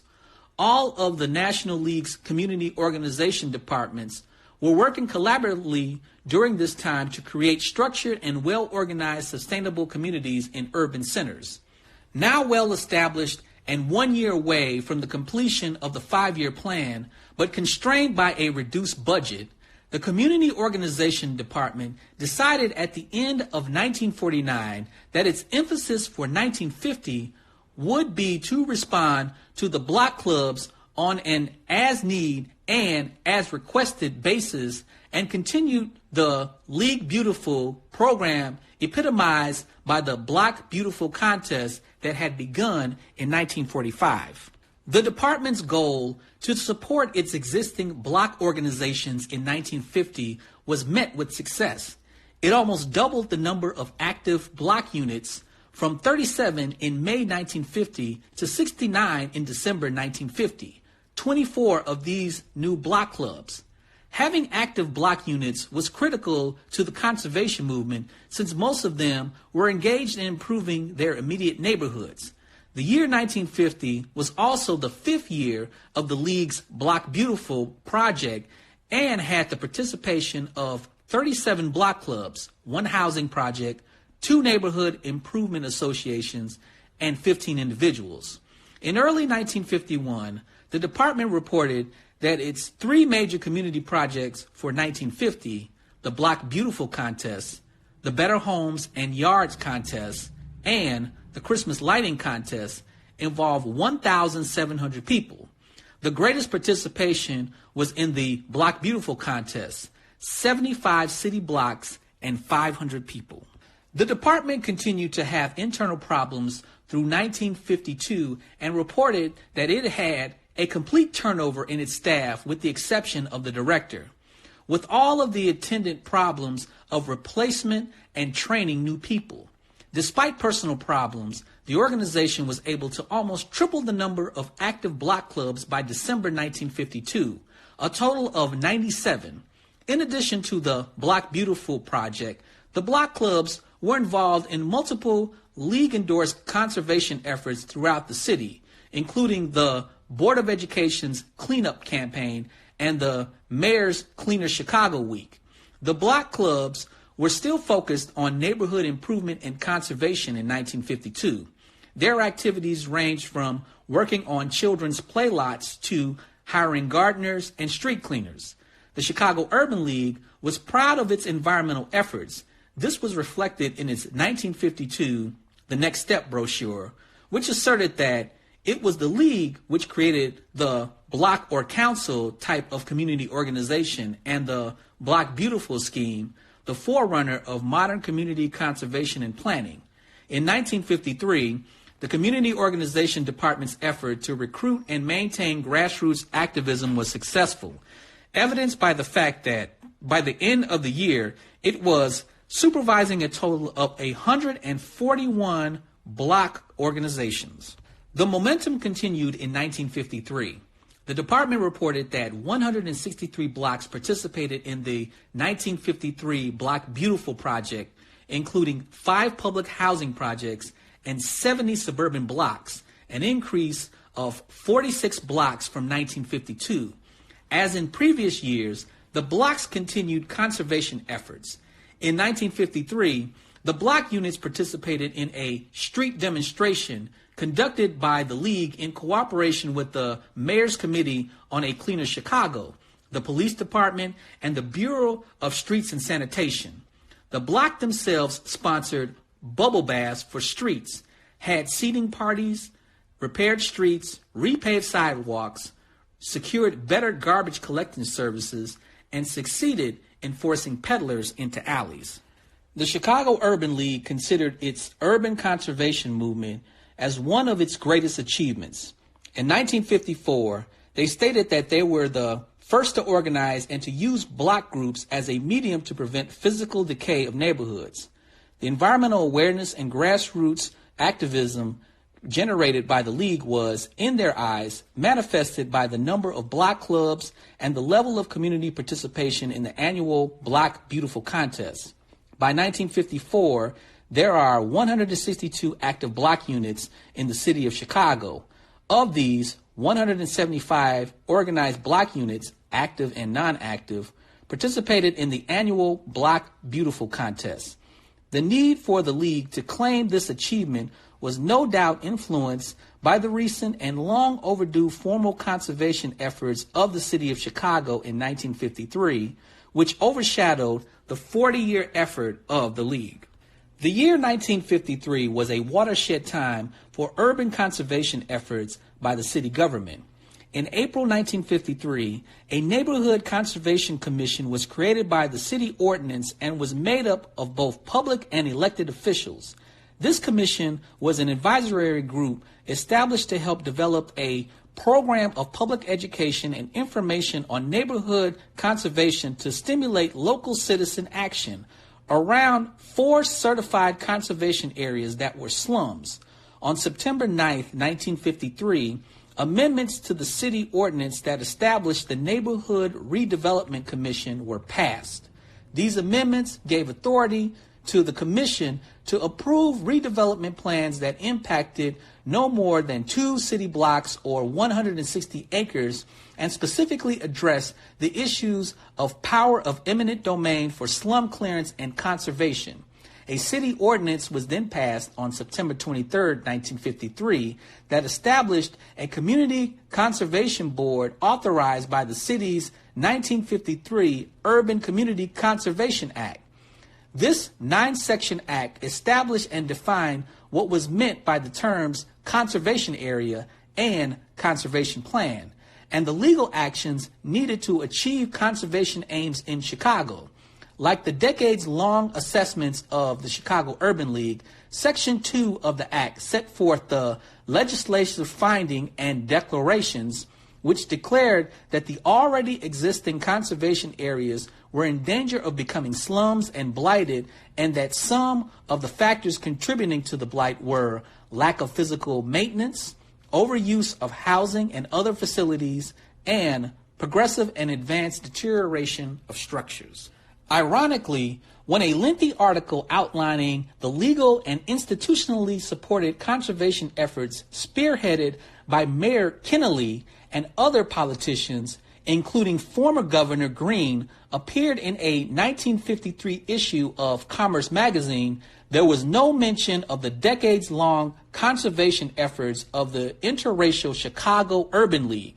Instead, the article, Chicago Fights Slums Before They Develop, focused on the 2-year community effort of the Southeast Chicago Commission, headed by the University of Chicago Chancellors Lawrence A. Kempton, and the recent block movement by the racially controversial Hyde Park, Kenwood, and Oak Lawn neighborhood associations. Racially controversial? Come on now, Dr. Hood. Racial terrorist enclaves? You mean racially controversial? Come on. You got a context of white supremacy, Gus T. Racially controversial? Racially controversial? Is Dylan Roof racially controversial? So we got the epilogue. It is 20 minutes.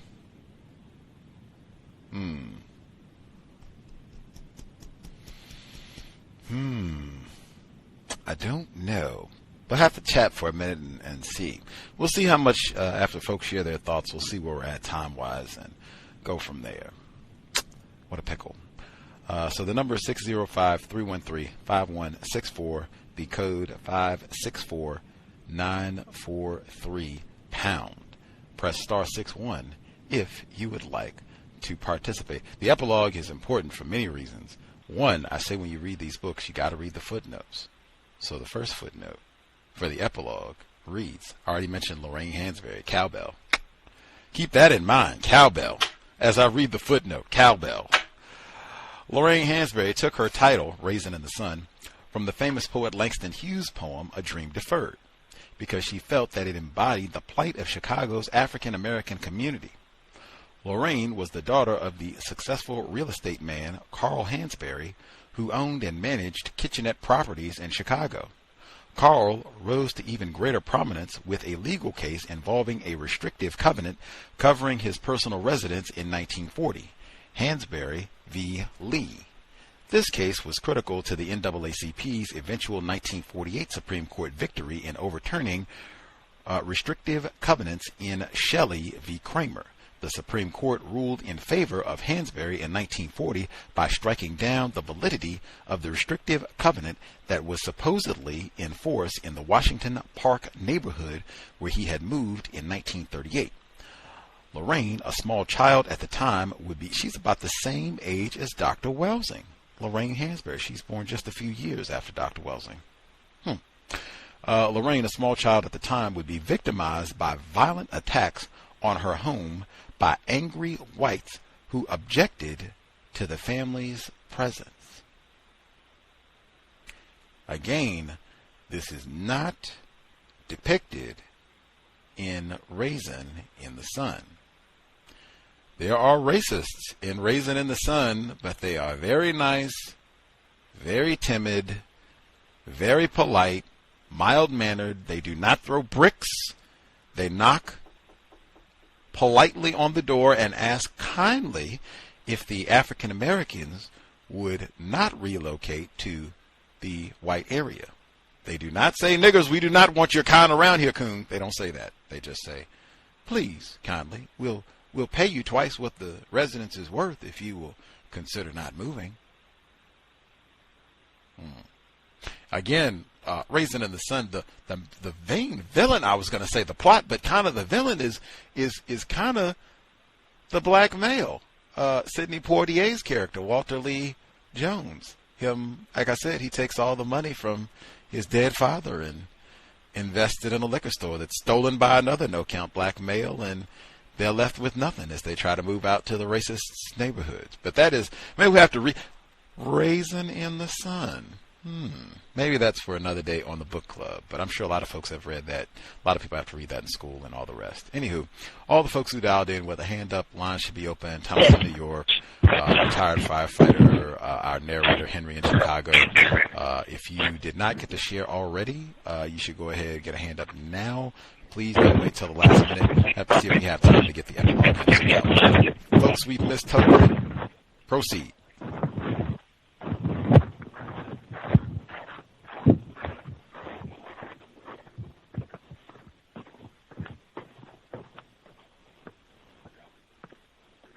Hey Gus, I think that in that I never read I might have read the book in school, I don't remember, but didn't the son give the money to another black male to go gamble, and he was supposed to go and double the money or something, and he didn't come back, but that could have just been the movie version of the whole thing, Raisin and the Son. Why is the solution to the problems created by white people? Always, we need to do some training, or we need to clean up, or we need to change our images. It's never them. That was the solution in Baltimore with the lead that ACORS that they were supposed to cover and didn't, and it affected people, and it seems to be the same thing. In Chicago, the problem is overcrowding. However, somehow they convinced the black people that the problem is the neighborhood aesthetics. And, let's ignore the actual problem. And let's focus on making it look nice. Let's focus on the perception it gives when other people ride past here, when white people ride past. You don't want to be riding past a tacky-looking area, and the emphasis on that is just, like you said, Dr. Wells and Wood always say, she sounded like she was probably in a block club, where, clean that neighborhood up and, I'll drop something, pick it up, and that was what they were trained to do, black people, and of course, keeping your area clean is, great. However, I'm quite sure that the problems beside that in the area were way more important, but that's what, even the Christmas tree lighting contest, I was waiting for the Christmas tree lighting contest. They used to have one of those where I grew up, the Block Association on that, I think Claremont Avenue in Jersey City, and these 10 houses would go out. Now, also, the mindset of the whole thing, clean up this neighborhood, or it automatically instilled in the black people who live there, because a lot of these are homeowners, and that you're not going to get anything better than this. Don't aspire to get out of here, this overcrowded black area, or just this overcrowded area. Just try to fix up what you have, and I'm sure it left a lot of people stagnated as well, instead of aspiring to get out of that area where it's overcrowded and disease and things of that nature, which later become crime infested. They stayed and just fixed up what they had, as opposed to saving and probably moving, not to a white area, but just to a less crowded area, if you catch what I'm saying. And I mute myself. Thank you. Indeed. I think it's difficult because,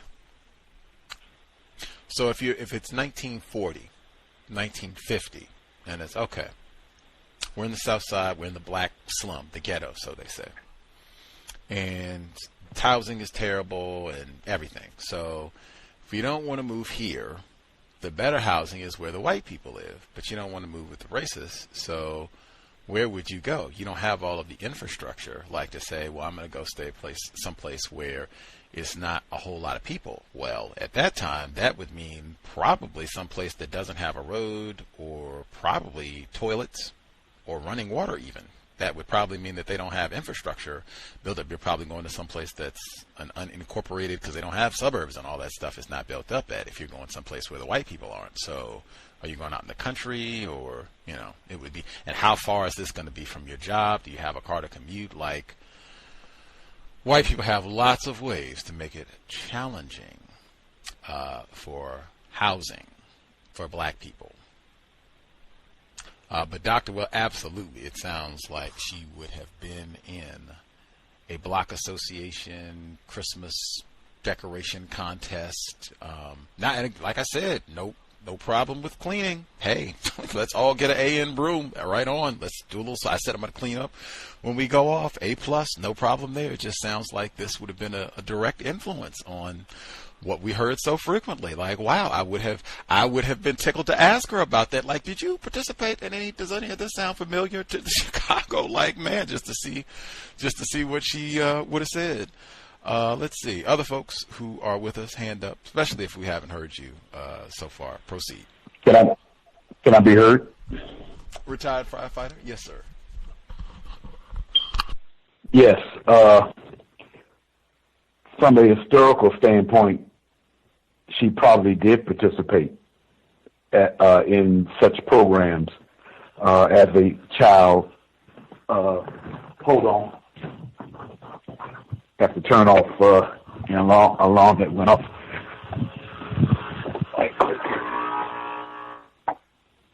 Yes, she probably did participate in such programs at that time, because I can actually recall as a child where such programs in the area that was included on your program years ago by Mr. Dunn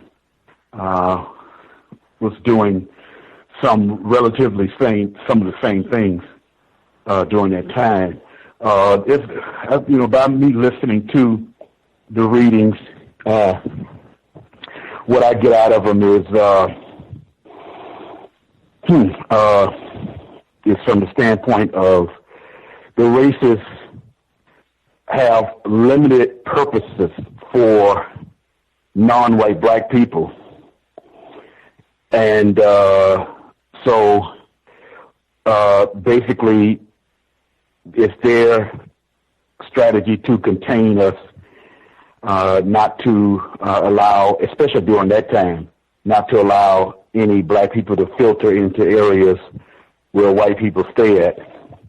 So you had within these areas, as everybody is stating, and also the book was stating, overcrowded areas.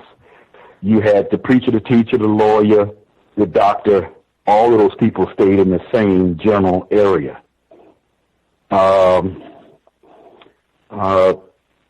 one of the biggest issues that probably was a means to keep the area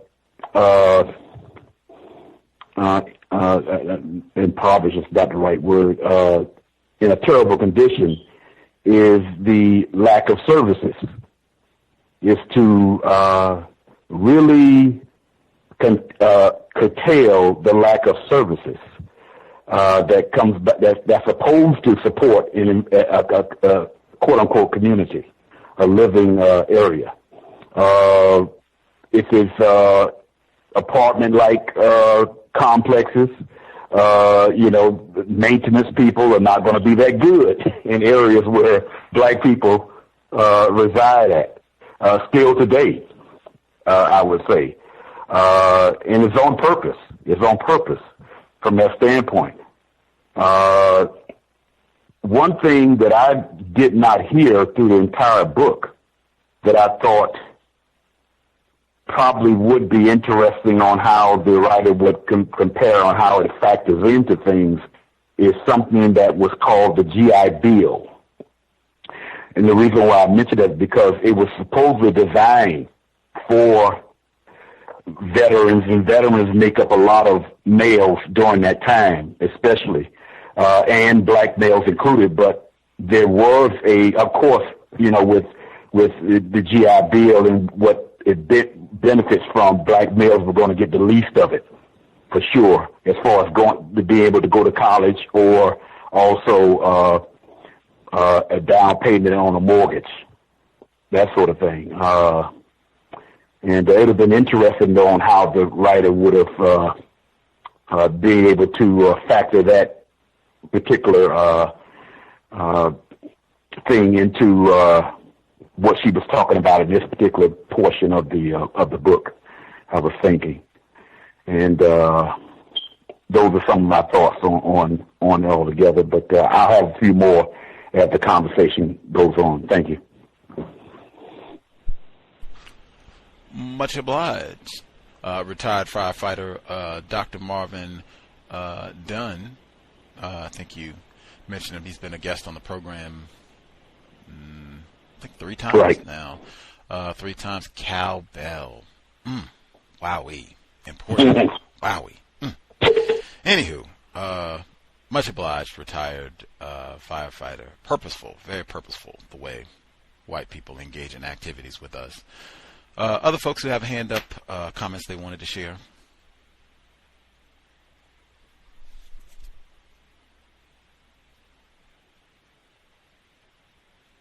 Can I be heard? Henry in Chicago. Yes, sir. All right.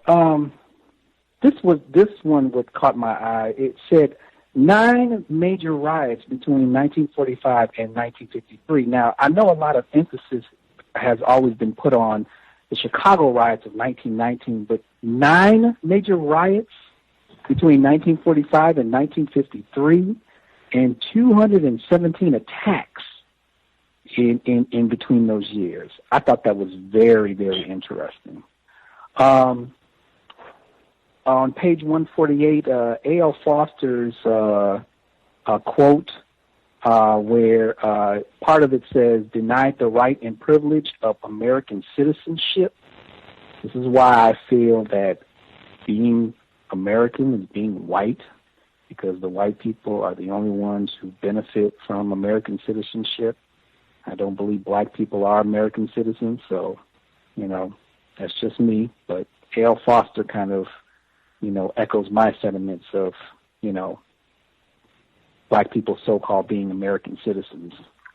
Oh my God, the one on page 179 of the Chicago Urban League report of 1948, and how they used Larry Doby, who was a former Cleveland Indians baseball player. He was actually the first American League black baseball player. Jackie Robinson was in the National League, and Doby was the first American League baseball player. And Steve Gromick, I was trying to look for it because the way Dr. Hood described it was just like hilarious, because it was like long, toothy smiles on their face, epitomizing mutual acceptance. I mean, when he said long, toothy smiles, I thought about the Cleveland Indians logo with that, with that grinning, so-called Indian caricature on there. And it was just like, oh my God. And then the baseball metaphors was just, it was just funny. I was just thinking about like, wow, what confusion in this pamphlet. I just, I thought it was just, I just did not understand how people like accepted that particular pamphlet. But I thought it was just, wow. I think you said it, Gus, confusion is lethal, and that would have been very confusing. And in regards to the block clubs and Dr. Welsing and cleaning up your neighborhoods, I think, and correct me if I'm wrong, it might not have been on your show, but I remember Dr. Welsing was saying about some sort of mental aspect of, living in a clean environment, because, you basically gain much more self-respect, living in a clean environment, black self-respect, I guess. But at the same time, and I understand what Thomas in New York and others were saying about, there are other problems, because I'm pretty sure towns like Tulsa, Oklahoma, Rosewood, Florida, Wilmington, North Carolina were also clean neighborhoods, but they were also, neighborhoods where the black economy was, thriving, and white people bombed and burnt those communities. So that's all I have in my line. Much obliged. Excuse me. Much obliged, Henry, in Chicago. Were there other folks who had commentary? Great observations about the so-called riots, because you don't hear about it. Like I said, I don't think people would say, like, yeah, Chicago, white people were just bombing and attacking and killing white people. Killing black people left and right. Like, they almost killed Lorraine Hansford. Like, I would have loved to ask Dr. Welsing about that. Like, all these bombings, did you remember all that? Did you live through some of this? Like, yeah, like what, man, missed opportunities. Reading is more important than watching television. I would have asked her about this and The Immortal Life of Henrietta Lacks. Didn't find that out until we interviewed Sabrina Johnson, that was like pet project. That was something she was really interested in. Like, oh, wow, that would have, oh, well. Other folks that we missed totally, comments to share?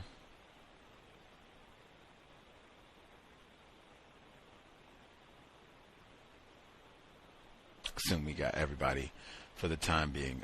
Photograph has been located. Mr. Gromek and Larry Doby. I'll post it on my Facebook page if folks want to check it out. She did a pretty accurate job describing it, and white people apparently have got a lot of mileage behind this photograph. Like, it's infamous, and every time pretty much it looks like it's mentioned, like, oh yeah, the triangle. In fact, the very Cleveland Indians logo that he mentioned is in the photograph. It's on Mr. Doby's sleeve. It's on his left shoulder sleeve as he's embracing this white man, Mr. Gromek, I guess that's how you say his name. But yeah, it's got three smiles: the black male, the white man, and the Indians mascot, all gleaming, pearly whites in the photograph. Let's see. I'll get my notes from this portion of the reading. Let's see. The restrictive covenants were in effect and were being legally and violently enforced. Chicago Mayor Dwight H. Green had appointed Judge Leonard C. Reed, who openly supported and had signed restrictive covenants to the circuit court. The front headlines for the Chicago Defender on March 10, 1945 were "Hoodlums Attack Two Homes" and "Governor Green Slaps Negroes." That was what caused me confusion. It's a whole lot there in terms of the violence, bombings, all of that. But they said Governor Green slaps Negroes, and I took it literally, like, oh, wow, the governor came out and slapped two black people. And then I kept reading and said, oh, names race-hating. Oh, I was like, oh, okay, metaphors.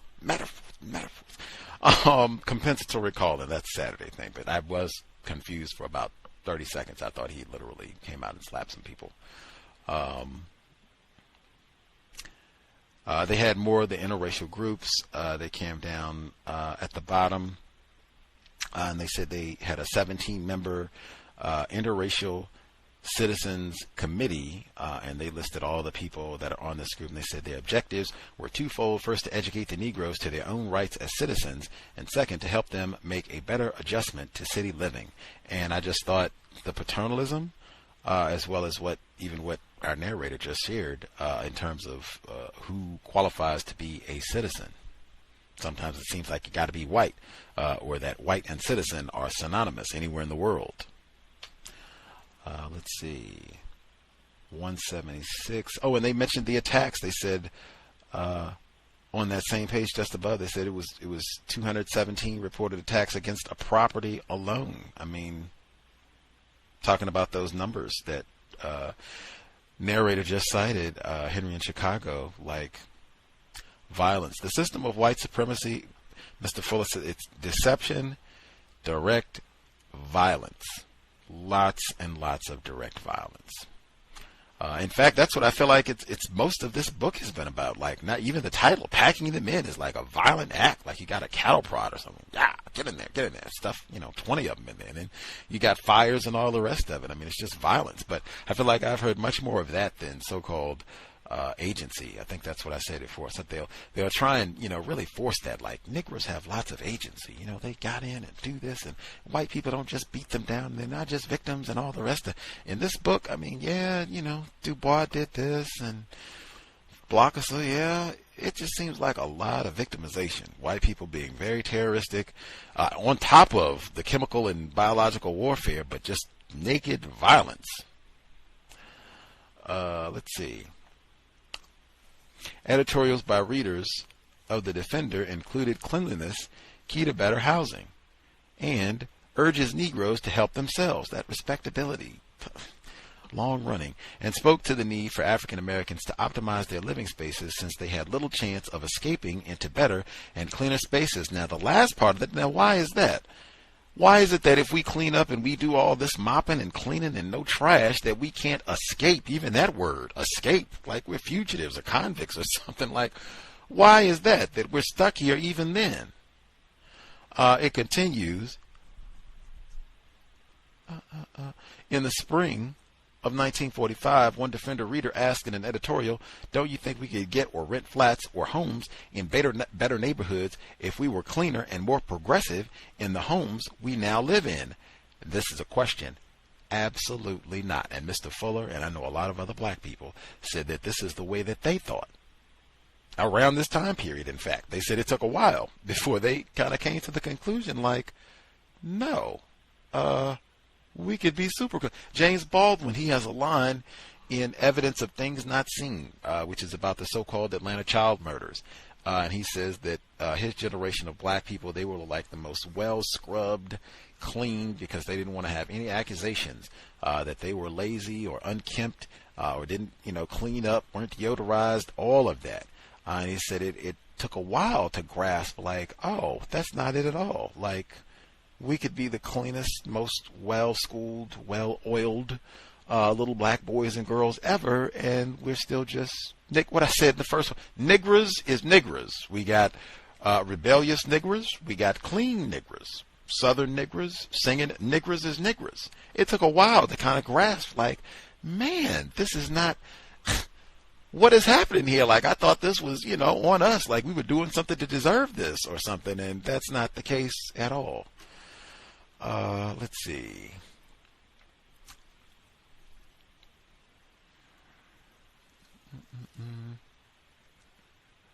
The Urban League. Oh yeah, the baseball photo, we got that. Great use of descriptors.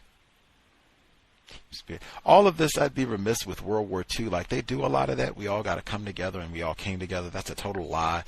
We discussed the book. I have to go back to get the title, about how white women in the North in, like, Michigan rioted because they hired a few black females to come work as like custodial workers in an auto plant to help with the war effort. And it was not, oh yeah, we're all in this together and let's be paid. It was, what are these niggers doing here?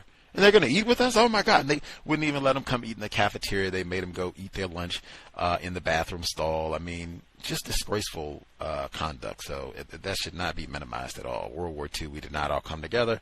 We practiced racism and, just reorganize how the planet works under that system of racism. Let's see.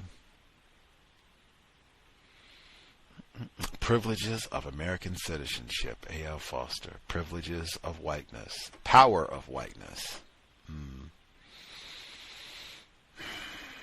Let's see.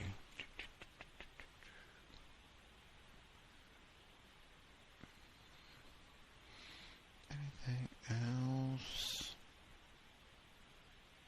Homemakers. A lot of this just seems a lot like respectability politics. By the end of 1947, the department reported that it had 3 active neighborhood councils who were holding annual banquets. Those banquets and with total attendance of 300 people. It also conducted a homemakers workshop aimed at improving housekeeping practices, as well as a co-op food buying demonstration to protest high prices. The community organization department made it clear that block units on the city's south side were identified as such only after areas were divided into natural sections and then into blocks. We won't stop there. Just all of this is grand and encouraging some sort of, cleaning or tips on cleaning. Great, wonderful. White people do that too. And I think there's also with this like an implication that white people are super clean and all of that. And aren't they the ones who have housekeepers? And I have seen a number of hoarders. There's a lot of white people on there who are not clean and tidy at all. That's the type of thing that it suggests, that if you're white, you automatically are tidy and clean and have a well-kept house, which is frequently not the case. Last one I'll get in, or the vibe, maybe I'll get in 3. So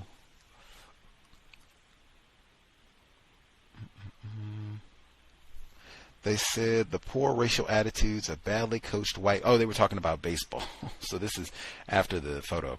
They said the poor racial attitudes of badly coached white rookies, according to the league, had been absorbed by altogether too many first-generation white citizen players, which seems to cause them to believe that the acquisition of a strong anti-Negro bias is the first base they must reach to qualify to become good, respectable Americans. Whites. What a metaphor. Get in the first place, mistreating the Negro. Foundation in Whiteness, America. The report gave a listing of negative racial attitudes that the league felt were contributing to the city's and the country's forfeiture of democracy. Among these were included the frequently opined, "Let's run or burn them out, else our property will lose its value," from a white neighborhood protective association. They got organizations too. Run or burn them out. Bombing. That's why I said that's my takeaway, is violence. It's not, wow, black people were really successful in Chicago in getting that pollution and chemicals out. It was, nope, they were bombed and beaten and victims of violence from 1865 to 1954 in Chicago. And pollution. Let's see. The next one. Says in 1948, the 1949 report describing, as in 1948, the 1949 report describing activities for the League's community organization department contained very little detailed statistical information about its activities. The report did, however, elucidate a consumer rights list that had developed for and was communicating to African Americans in Chicago.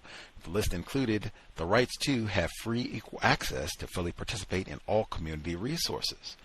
And it developed a fuller sense of their responsibility for maintenance, extension, and improvement of the total community resources and facilities, but they don't have power over any of these things. That was kind of kept coming back to me. You're not in control of any of these things.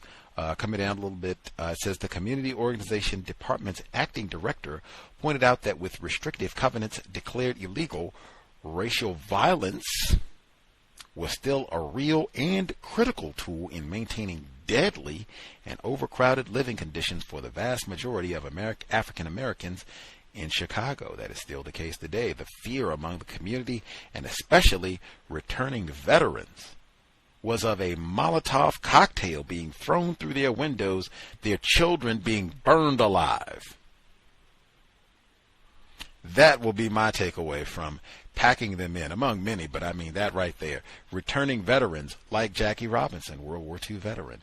Returning veterans, coming back fighting Hitler. We wanted to beat the Nazis, and we come back to the Windy City, Chicago, Illinois, and I'm afraid that my house will be bombed and my children burned alive. Not in Alabama, not in Florida, not in Mississippi, in Chicago. Packing them in. System of white supremacy, direct, naked violence, and plenty of it. And I was going to say in this chapter, but it was kind of from beginning to end. Violence and violence and violence. Plenty of it. And lots of footnotes in this one. Let's see.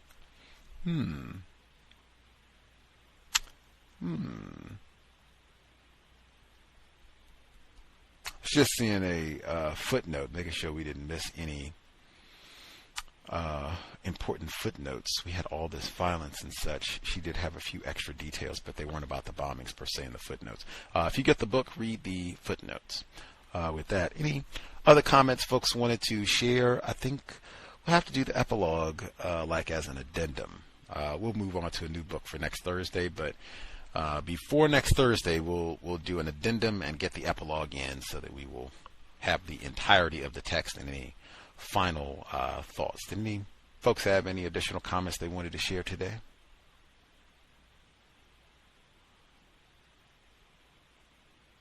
Oh my God, I saw the picture. This picture is hilarious. The Larry Doby and Steve Gromick picture. Oh my God, I'm just shaking my head. All three, mascot included, like system of whites, and they got years of they talked about it for years and years, and you're like, what a moment. Oh, it's just incredible. Teammates, cheek to cheek. He's actually touching the nigger. Can you see? Face to face. Oh, incredible. Yeah. And they wonder this is from the World Series too, so they got, a lot of mileage from this. I would say that being that Larry Doby was the second black person in the modern day era of the major leagues, and at that time it was the baseball, I think, was still at the top as far as professional sports in this part of the world, and him being a black person certainly would have probably drawn a lot of black people's attention at the time. So white people know they know how to advertise. I put it that way. They definitely know how to advertise. Absolutely. Thomas in New York. Yeah, I think this book did a great job of taking white ignorance and privilege out of the conversation. She did a great job pointing out in detail that whites were in these conditions and had the same diseases and filth prior to the blacks moving there. Not just the most powerful whites, but even the ethnic whites had a stern understanding of exactly what was going to be the result of living in those conditions that they put the blacks in when they first went to Chicago. And as you said, whites, number one people on hoarders. Every episode I seen almost a white person disgusting. And they usually have a non-white person who they consider as dirty, cleaning and cooking for them. And the book made mention very, good that they do the same thing to Asians, stereotype of carrying diseases. But in uniform, they're all of a sudden cooks and dry cleaners, just perfect. And the last thing, the southern blacks moving north, I could see how the cleanliness, the brainwashing of the cleanliness being the cause of your problems and also the way out of your problems, led to a lot of anti-blackness, especially people coming from the South who didn't have as much money, weren't from the city, didn't understand some things, and were probably not as tip-top dressed, and presenting the image of this cleanliness that we still do today. We're going to put on some expensive clothes and real expensive cologne, but, we live in the projects or something, but here come these people who aren't presenting that image at first because they haven't been indoctrinated into that mindset and how they would be looked down on by the other blacks. So I could see that the anti-blackness just permeating at this time in Chicago, probably causing a lot of black-on-black violence as well. And I'll meet my line. Thank you, Justin. Much obliged, Thomas in New York. Racists are phenomenal at fomenting that anti-blackness in a lot of different ways, just getting black people, non-white people in general, to argue and squabble with each other over nothing, when the problem remains the system of white supremacy. But yeah, lots of lots of effective strategies at producing that conflict between victims. Other folks, any other comments they wanted to share? Could I add something? Caller in Canada, yes, sir.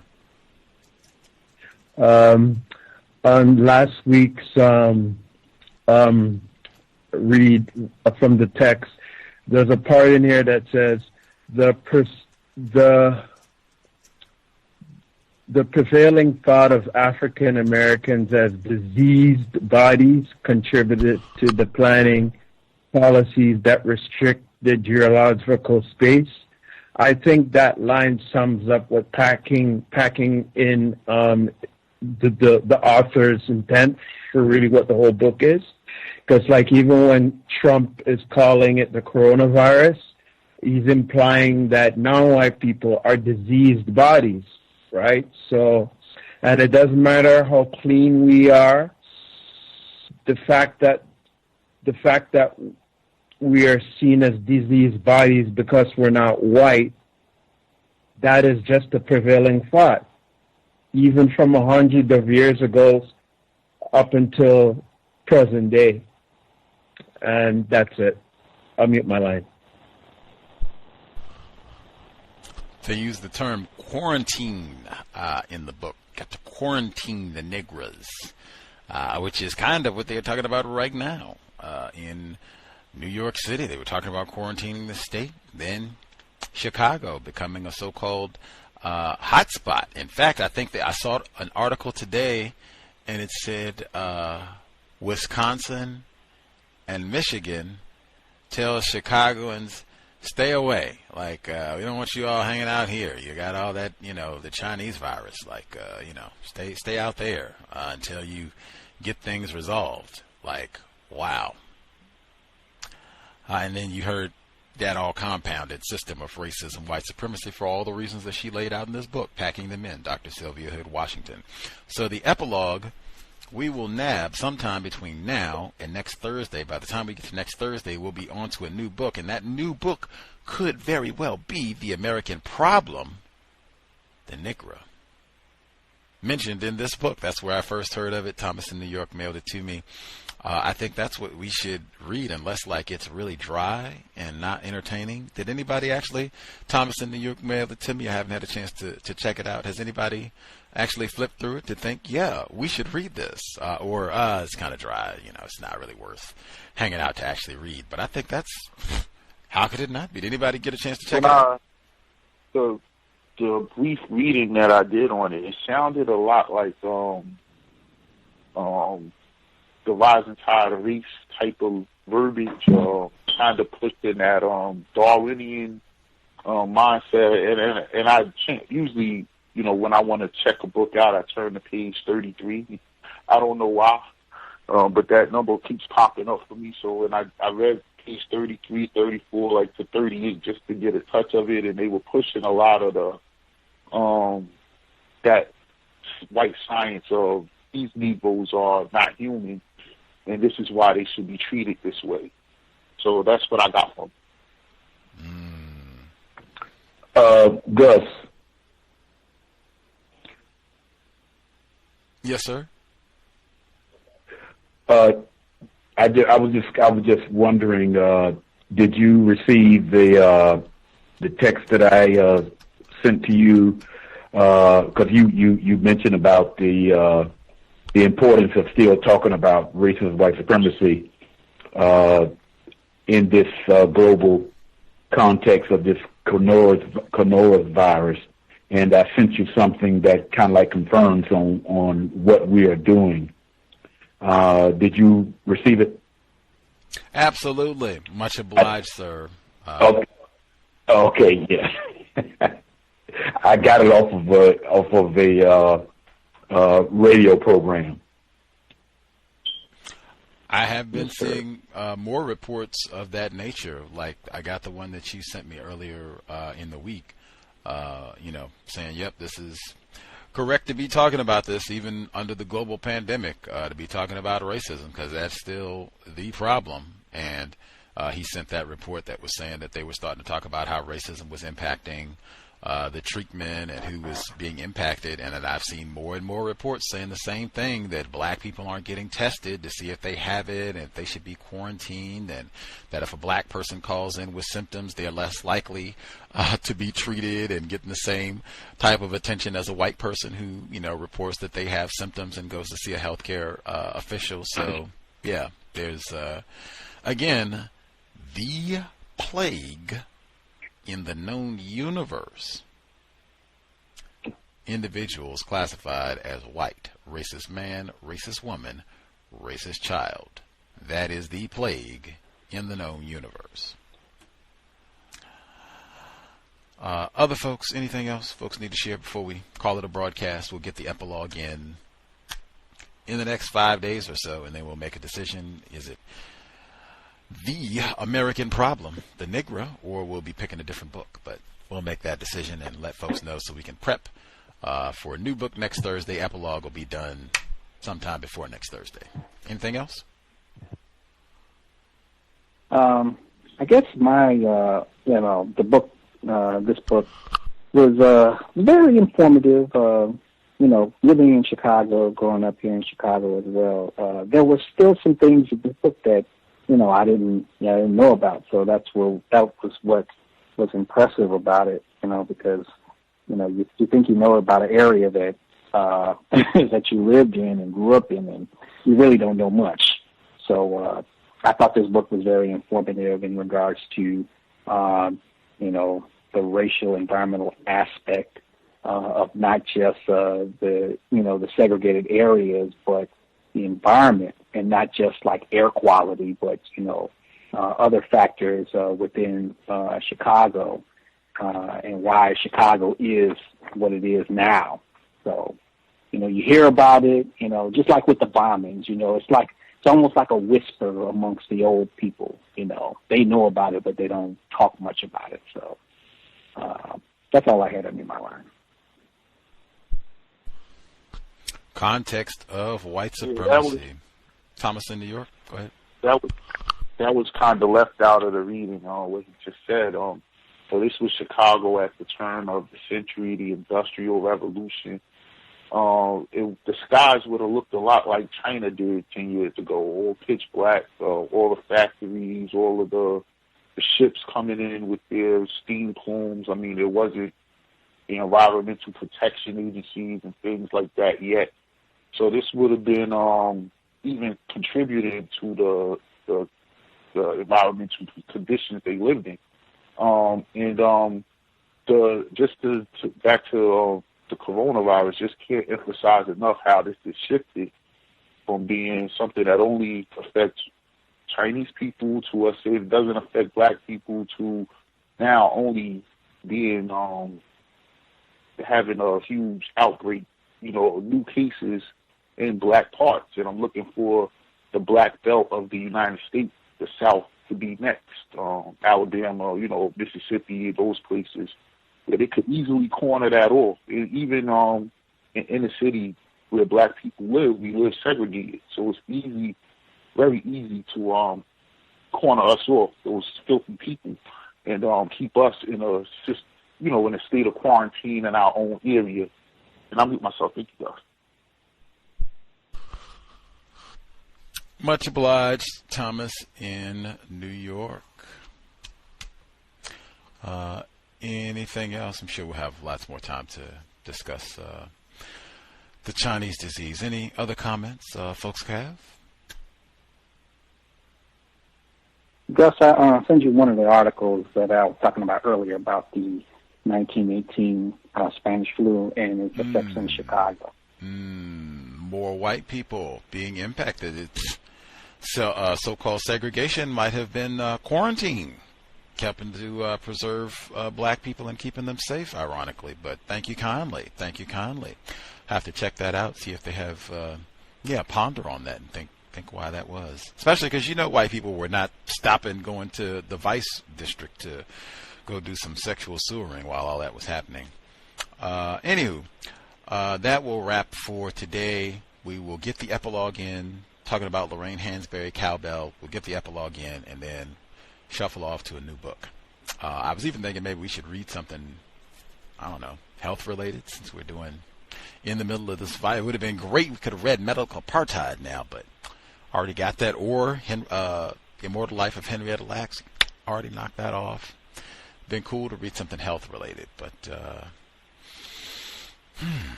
have to think about it. Yeah, have to think about it. The American problem, the Negro, has my attention, but we'll see. Anyway, tomorrow we will be here, neutralizing workplace racism.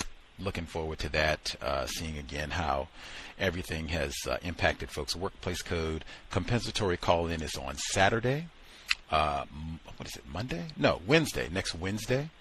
Dr. Ruby Lathan will be here discussing, how you can use this time to brush up on your cooking skills, use this time to eat better so that you're not in the diabetic and obese category. That is more likely to be fatal if you get any of the complications with all of this. That's what the governor of Louisiana reported this week. But Dr. Lathan, she'll be with us next Wednesday. You'll have to check the schedule, see if we have other programs. And we'll have the epilogue somewhere in there as well. So lots of broadcasts to help us get through the isolation, shelter in place as we try to get through it all. If you have questions, comments, drop an email untiljustice@gmail.com. Much obliged for everyone's participation. Sobriety would be best under conditions of white supremacy. Keep our brain computer functioning at the highest capacity. We got lots of problems to solve. We will need high-powered thinking. In addition to being sober, let's be buckled up every time we are in a vehicle, passenger or driver.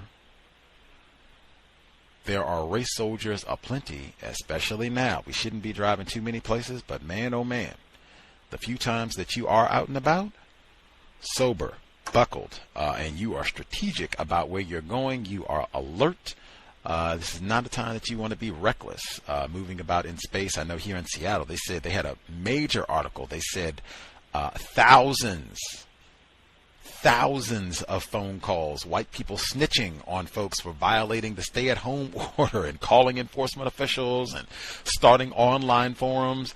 This is not an environment where you want to be, kind of careless when you leave your residence. To that end, if you're driving, you want to be buckled, sober, and not on a cell phone. Because you might be stopped. You might have to present paperwork that you're an essential worker or anything to verify what you're doing, where you're going, who you are, that you don't have anything. It's a lot of things you want to be attentive to right now. Let's make sure we're not on the phone.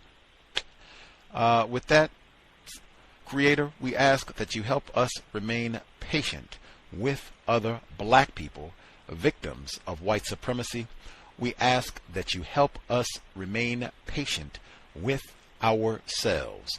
Remind us to demonstrate the highest levels of black self-respect at all times, in all places, each and every time we are in contact with another black person.